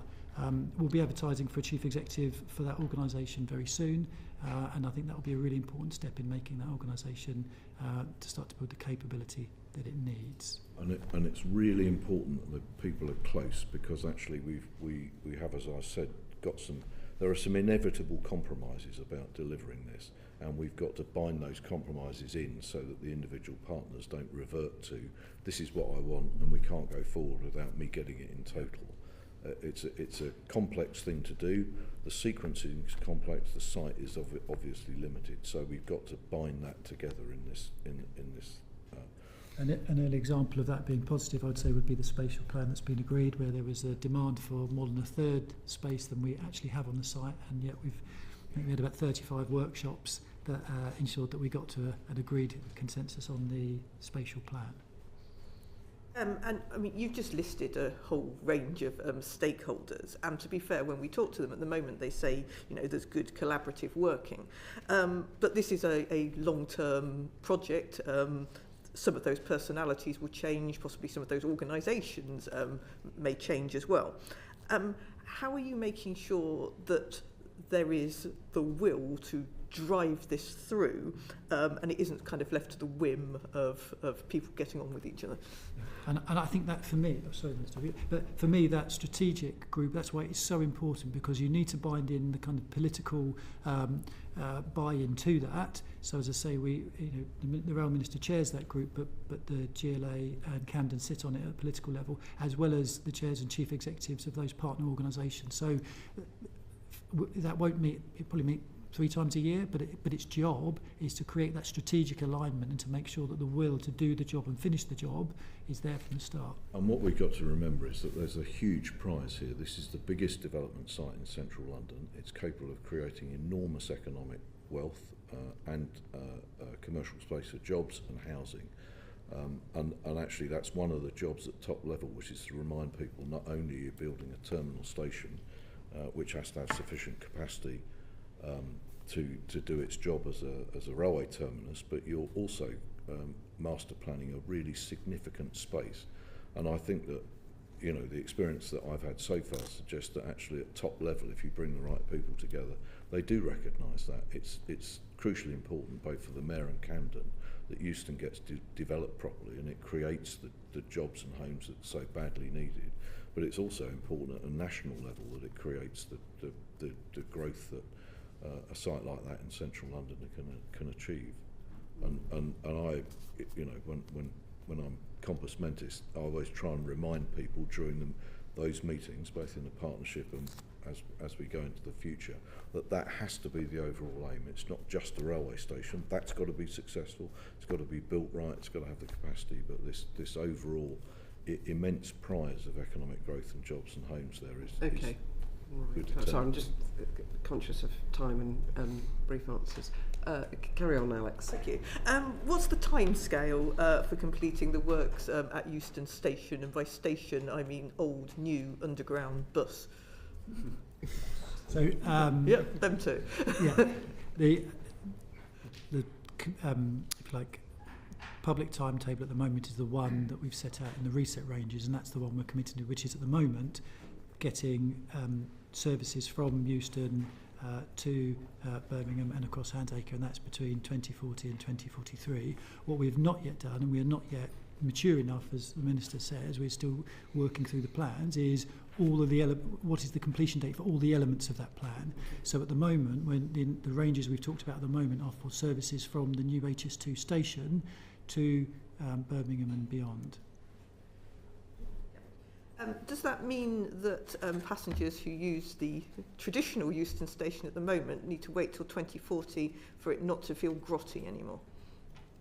Well, there's a lot of effort has gone into managing Euston better in the past 2 to 3 years, and I think most of its users, they wouldn't say it was lovely, but it's certainly managed more collaboratively. Network Rail is investing in the station in order to keep it fit and serviceable. One of the things that needs to be done, which is a feature that wasn't there in several of the previous designs, is to have one concourse for both stations, which in the end will be a huge benefit. If you turn up there for a train to Birmingham, you should have the same experience as a train to Bushy on Oxley. Shouldn't be very different.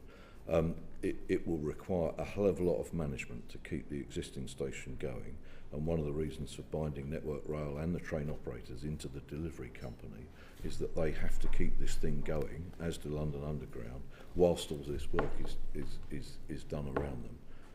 I think it's no mean feat, but the timescale means that ought to be achievable. And then finally, on paying for it all, ministers have stated the ambition to use private finance for the work. Do you have any backup plans if that doesn't come through? Yeah, so the plan at the moment is Euston, as the Minister said, is an incredible investment opportunity. We're looking at private investment in 3 parts. So the first is the potential for a private finance deal to fund the HS2 station. We're looking at the possibility of tax increment finance to recognise the uplift in land values from development, and that's a conversation with Treasury and MHCLG. We're also looking at the opportunity for development receipts, working with Lendlease, who's our developer, our contractor developer. And so there are 3 areas where we're looking to maximise private investment. We don't yet know the extent, how much will come in through those 3 routes. Those are the 3 we are exploring. What we have done in Mark's ranges, though, is given, if you like, a order of magnitude number, which has been assured, but it's an order of magnitude number for the station and for the for the underground.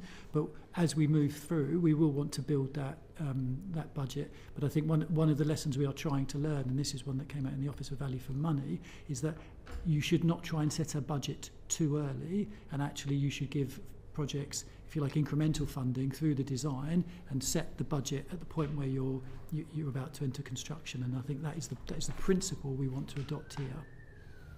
And given that funding is going to be coming from different streams, and we're using private finance for the new station, we don't seem to be using it to upgrade the old station, and yet we're also being told that we're thinking about it utterly holistically and it will feel like one station at the end.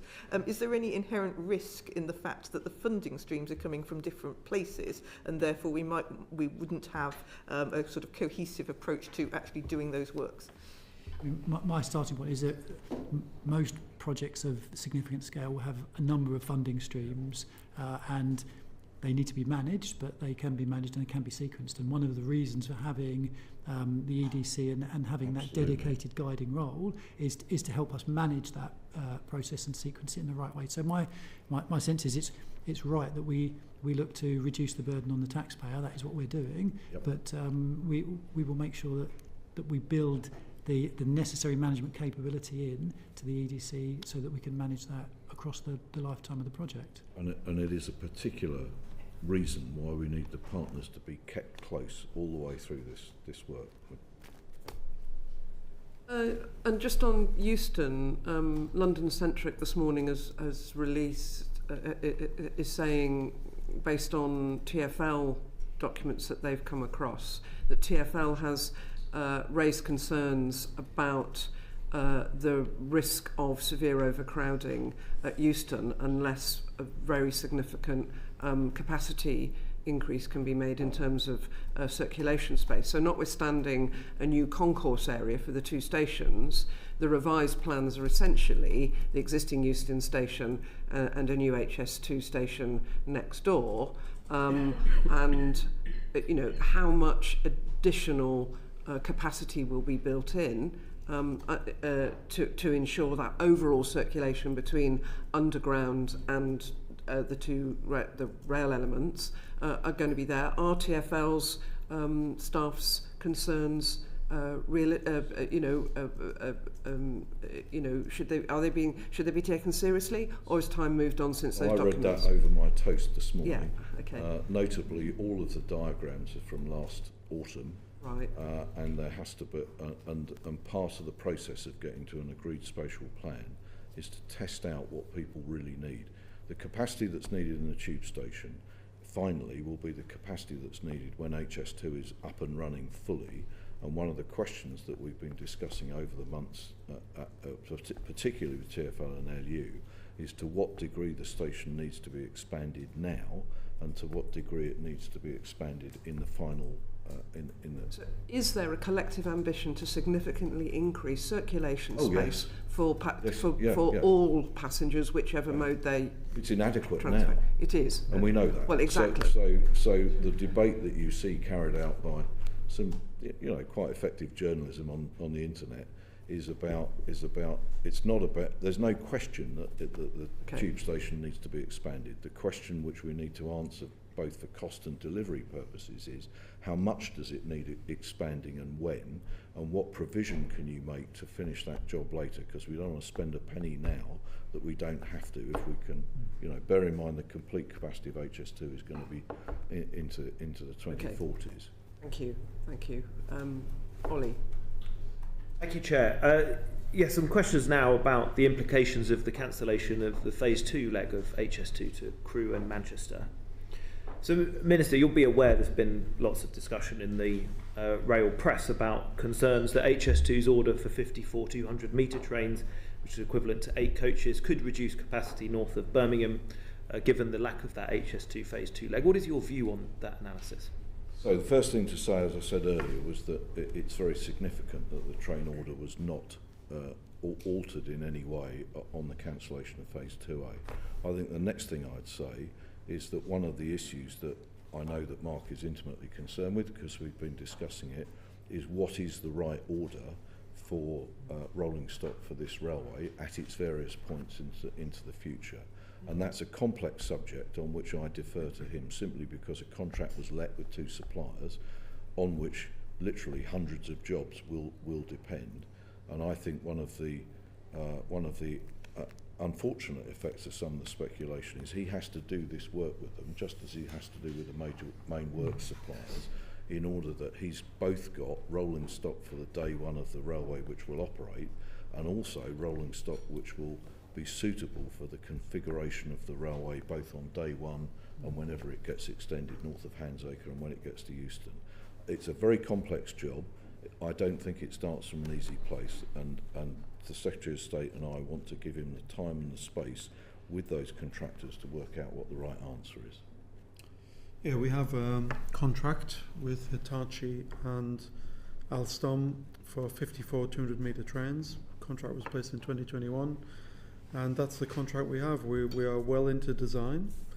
This year, actually, one of our big objectives this year is to complete what's called the preliminary design. It's gone pretty well, actually, but many challenges, particularly with the technological changes we've made. So the first thing I'd say is we are, that's a contract we're in, and we are actively managing that contract. The question then becomes, with the baseline schedule that will emerge in the autumn, what train fleet do we need across the whole life of this programme? And that quickly starts to involve the wider rail network that Dean might want to speak to. But for me, for clarity now, I know there's a lot of speculation in the press, we're managing the contract we've got now. And obviously the train is one of the most fundamental things to get the baseline right, but it has got dynamics in the broader rail network that Dean will comment on. It's important that we just get this right, because the train will obviously endure way beyond the programme, and it bumps into, as Minister said, the train we're using now will travel more times on the conventional railway than it was before. Long way around the same, from my point of view, we're dealing with the contract we have, but we fit into a bigger picture, and Dean's coordinating work there. Yeah, and I think I'd say no changes have been made to that contract. I know there's some speculation that we're about to make a big change. We're not about to make a big change in that sense. We do recognise that there are concerns around capacity. All I can say at this point is we are not anticipating a reduction in capacity, that's for sure, as part of our planning, but we do need to recognise we need a rolling stock that can perform on the conventional railway for as long as it's going to now, as it does on the captured network, as we call it, between Euston and Curzon Street. So we'll need to present options to ministers on how we manage that most effectively, but we are not about to make an imminent decision, which I think has been widely speculated. Colleagues are going to ask some questions about the future of the West Coast mainline in terms of north of Handsacre, how to accommodate traffic given the cancellation of HS2 Phase 2. But just a quick question for perhaps the Minister, or whoever's best placed to answer it. We're constantly being told that the West Coast mainline is full, there is no capacity, and yet 110 mile an hour trains are being allowed to run without tilt capability, not just Lumo, but also with Avanti. And of course, we've heard this week the Department for Transport has decided to cut the timetable in the summer for 4 weeks. How can the two things be true? That the West Coast mainline is full, and yet at the same time we're introducing slower trains that consume more capacity, and we're cutting the summer timetable because there's too much capacity. So let's get the summer timetable out of the way. It's a perfectly reasonable proposition to reduce in the short term train services when there's less demand for them, and I don't think that's a relevant discussion for the long term. The question that you might ask, and which I do ask, is why the rest of the railway network doesn't reduce services, because you don't want to run empty trains or you don't want to run more empty trains at times when there isn't demand. But put that to one side. The situation that you're describing is one that's occurred because the railway has not been managed on a holistic basis. And one of the things that we are now starting to do, and I'm very pleased that Network Rail and for that matter DFTO are starting to get involved with Mark Moore, is to contemplate how HS2 fits into the wider railway network for the longer term.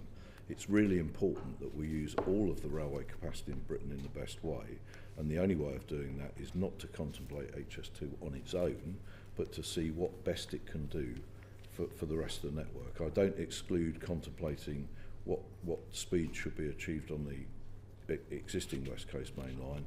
When the current franchise ends, it gives an opportunity for GBR, as it will be, to contemplate holistically how you manage the West Coast main line with HS2 to produce the best train service. Okay, all right. I'm now going to hand over the chair to Steph Aquaroni, and we'll carry on with questions. Thank you very much. Thank you. Elsie. Lawrence first. Oh, feel free. Happy to, thank you. What do you want to go? Yeah, I certainly can. So the cancellation of the northern leg of HS2 by the previous government was obviously seen as a missed opportunity by many across the northwest. What are your plans and timescales for disposing of the land across the Phase 2 route?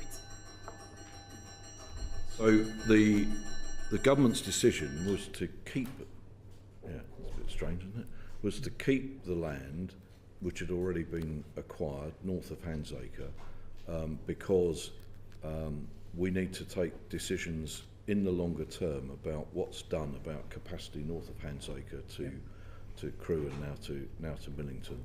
You'll be aware that the piece north of Millington is the bill which will be restarted in Parliament, which will be part of Northern Powerhouse Rail.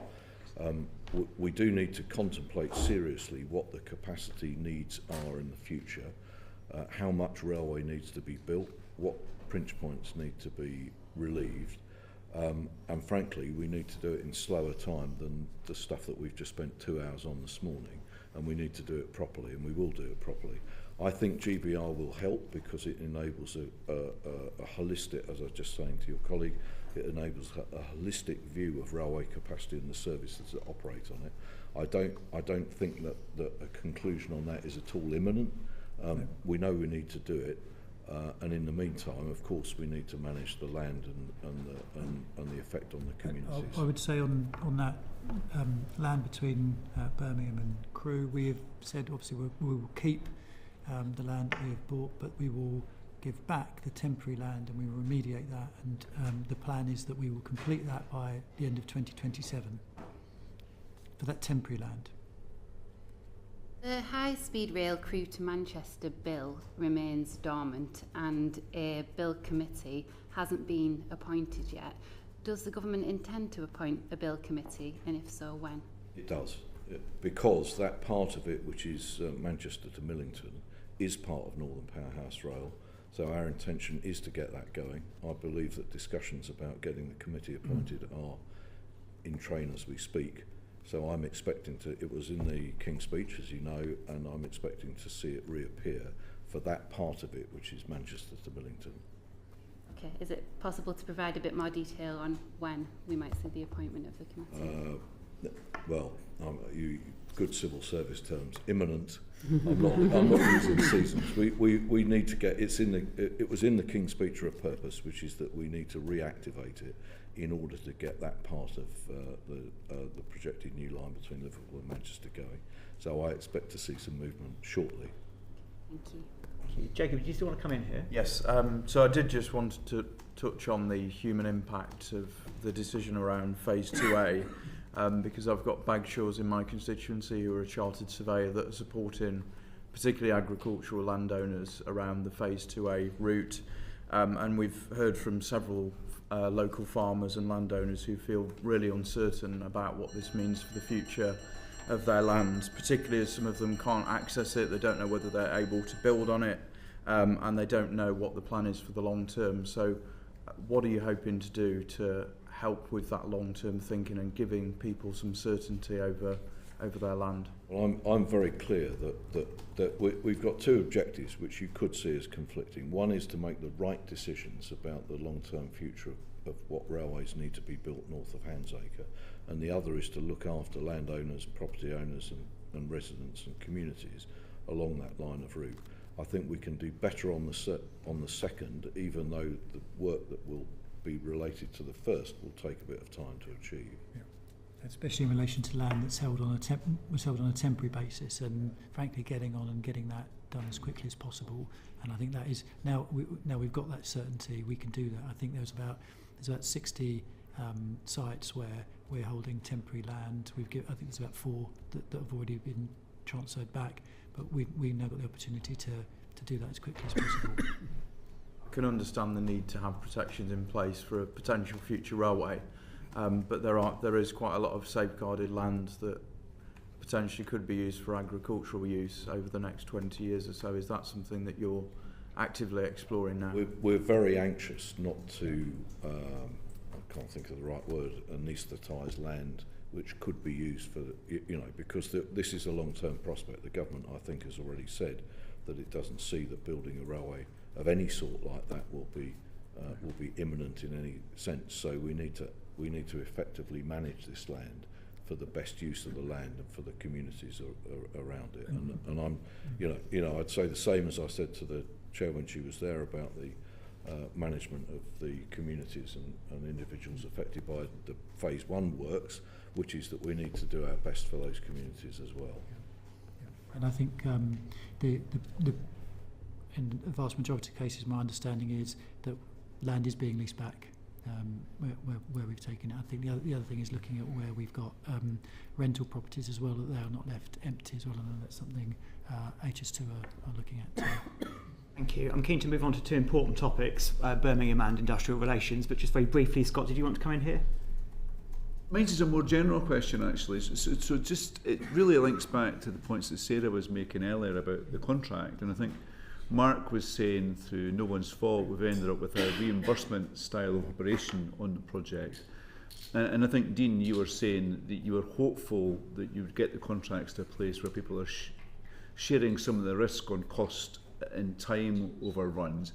But I'm pretty sure in a previous appearance before the committee, I forget who it was, but I think it was probably either Lord Hendy or Mark made the point that those discussions were taking place then as well. But I just want to get clear in my mind how important it is that we get those contracts to where the contractors are sharing some of the risk in terms of being able to beat 2039. Because it seems to me to be quite an important factor that they're not sharing the risk. It's one of the most fundamental root causes of where we are. The reason it's there goes back to that root cause of starting without design. And to be fair to the supply chain, it's simply they couldn't price the risk. Yep. Now you fast forward to where we are now, we know much more about the scheme. We've got a emerging based on schedule, the design's mostly complete. The supply chain are in the business of taking risk and to be incentivized. So I'm very confident that we will adjust the risk balance. Of course, we're never going to be in a situation where we can put all the risk back with the supply chain. Wouldn't be appropriate. Equally, us owning all of the risk isn't appropriate either. So I think the real story is we're in a situation now where we know so much more about this project, the route to the end, the amount of design that's done, and I'm sure we'll come to an accommodation. But I think the question I asked previously was that now that the project started, we're not really in a good negotiation position, are we? That's the challenge. And it isn't, as you said, it's really important if we're going to beat 2039.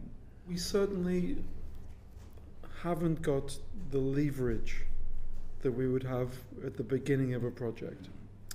By letting the contracts that are entirely normal contracts, legally let, being administered correctly, clearly when you're trying to in-flight change it, you haven't got the same leverage. But I would say this, all of these supply chain partners all work for the UK government. They all want to do a good job. And we work extensively across government, supported by ministers, to make sure that we leverage all of that influence. And talking directly to all of our supply chain, they generally want to do a good job. This project is a benchmark, and in a lot of ways, when it's successful, which it will be, they will sell it as a success. So yes, we might not have the leverage we have when we're placing a contract, but I believe because of the strategic supply chain we have, we will come to an accommodation of rebalancing the risk for everybody's benefit. Hope so. Thank you. Not at all. Lawrence. Thank you, Steph. And just taking us back to the West Coast mainline north of Birmingham, the Secretary of State said yesterday that we will conduct a further feasibility study on connectivity north of Birmingham that will consider all options. What's the timeline for the feasibility study? Has it started? When can we expect to see it? And what do all the options mean?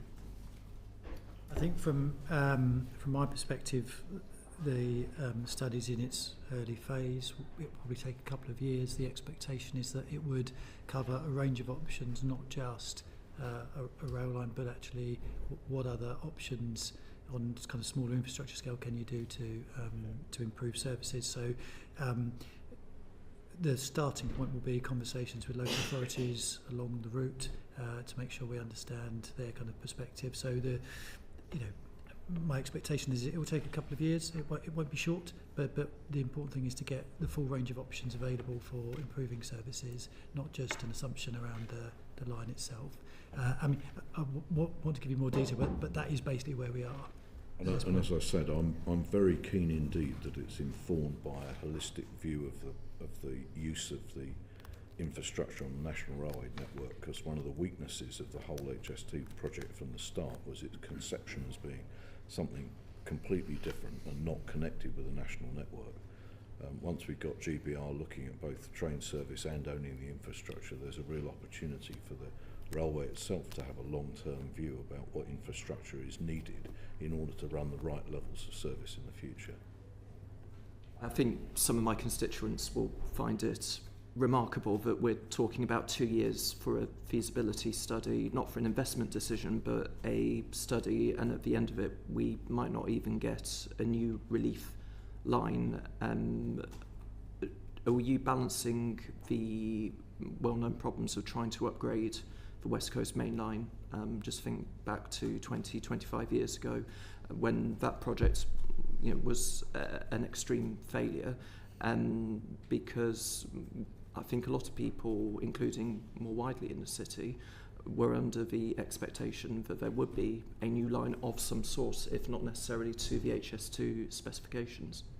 Look, from my perspective, I think it's a really good challenge. The study is not the be-all and end-all, actually. I know that colleagues at Network Rail and others are looking at what are the short-term opportunities to improve services along the line, whether that's timetabling or where services stop. So yes, there is ongoing work there. It's not just all on the provision of a new line. There is how do you make and optimise the existing line that we've got. So that is going on. They're not mutually exclusive. And you're right to reflect. You're right to reflect the long-term history, which was the failed attempt to upgrade the West Coast Main Line. But I think it's also right now to look at, the one thing that we're very clear about at government is that you don't automatically revert to the high-speed railway as a consequence of needing additional capacity, that you revisit all of the options, and particularly the geographic options about where the pinch points are and how much new capacity you need. But we also might as well inform ourselves about both the consequences of having the phase one when it opens, and also the market for travel between London, the Midlands and North Western Scotland as it appears now, because it would be pretty crazy not to look at it in the light of 2026 rather than 2001.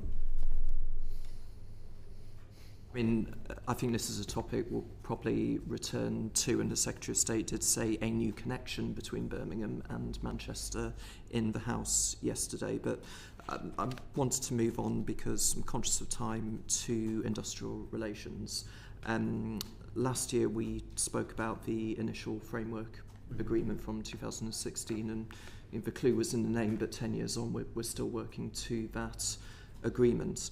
That document said that there would be a commitment from HS2 Limited to ensure access by trade unions as an integral part of all subsequent work package agreements, so before the civil contracts were signed, and also a commitment by HS2 Limited and its suppliers that the latter will recognise and apply relevant national agreements.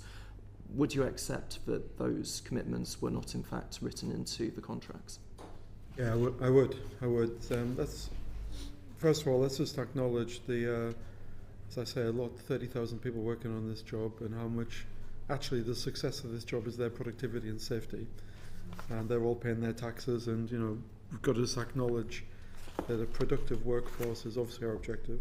I think the framework agreement in 2016 was actually quite a breakthrough at the time. You think about it now, though, and actually in that time, for the biggest endeavour this country's ever completed in the construction activity, we've had a relatively harmonious relationship in the industrial relations field. The joint ventures manage the industrial relations, which I think is an important principle, because they are at the front line employing the people that we use. So we've got to keep that principle. I like the framework agreement. I think it's time to refresh it, though, and we've started conversations with the TUC. I aim to meet the General Secretary soon to think about, well, what is the next step? And I think the civil engineering just needs to be brought to a conclusion. And of course, we have to respect the safety, all of the things that we've embodied in the framework agreement. The prize really to think about is the system engineering that will start from 3 or 4 years' time onwards, which will endure for a long time. So my commitment is to speak to the General Secretary and sit down and talk about what could we add to this framework agreement to make sure that it, when we start the systems engineering, we can have a successful completion of the project. But I do accept, before my time, clearly the intent of the framework, some of the things haven't really come through. I don't accept that. So you're looking at the moment at contract variations on those main work civils contracts, and I accept that some of those contracts are more advanced in terms of completion than others, but is variation to enshrine those commitments in the contracts within the scope of those discussions? As you say, at least one of these is nearly finished, so it wouldn't be worth doing it. I'll take that away and consider that. We're right in the middle of these negotiations. I'll take that away and consider that. It's not my primary objective. My primary objective with the civil engineering is to get the best deal for the taxpayer and get the job done over the next 2 to 3 years. What I will take away, though, firmly, is, and it's been on my mind, is to speak to the General Secretary and think about the framework agreement with him in the context of what's happened. So I will certainly consider it in the Memwork Civils, but it isn't the primary objective of those negotiations. I mean, on value for money, I'm not sure where the additional cost will come from, if I may gently challenge you on that point. And I put it to you that had the commitment to ensure that the national agreements were followed across subcontractors as well as the main contractors, then some of the well-advertised problems with some of the subcontractors, such as the Danny Sullivan Group, would not have occurred in the first place. Look, let me take it away. As you know, we have some of the best agreements here. We insist on PAYE people. We have all the best intent. We're very happy actually with our joint ventures, how they administer their contracts. Let me take that away. But because they're live live negotiations, I don't want to talk individually about them, but I promise you I'll take it away. In the systems rollout, though, it's firmly on my agenda to sit down with the General Secretary and think about a 10-year agreement. What is the next step?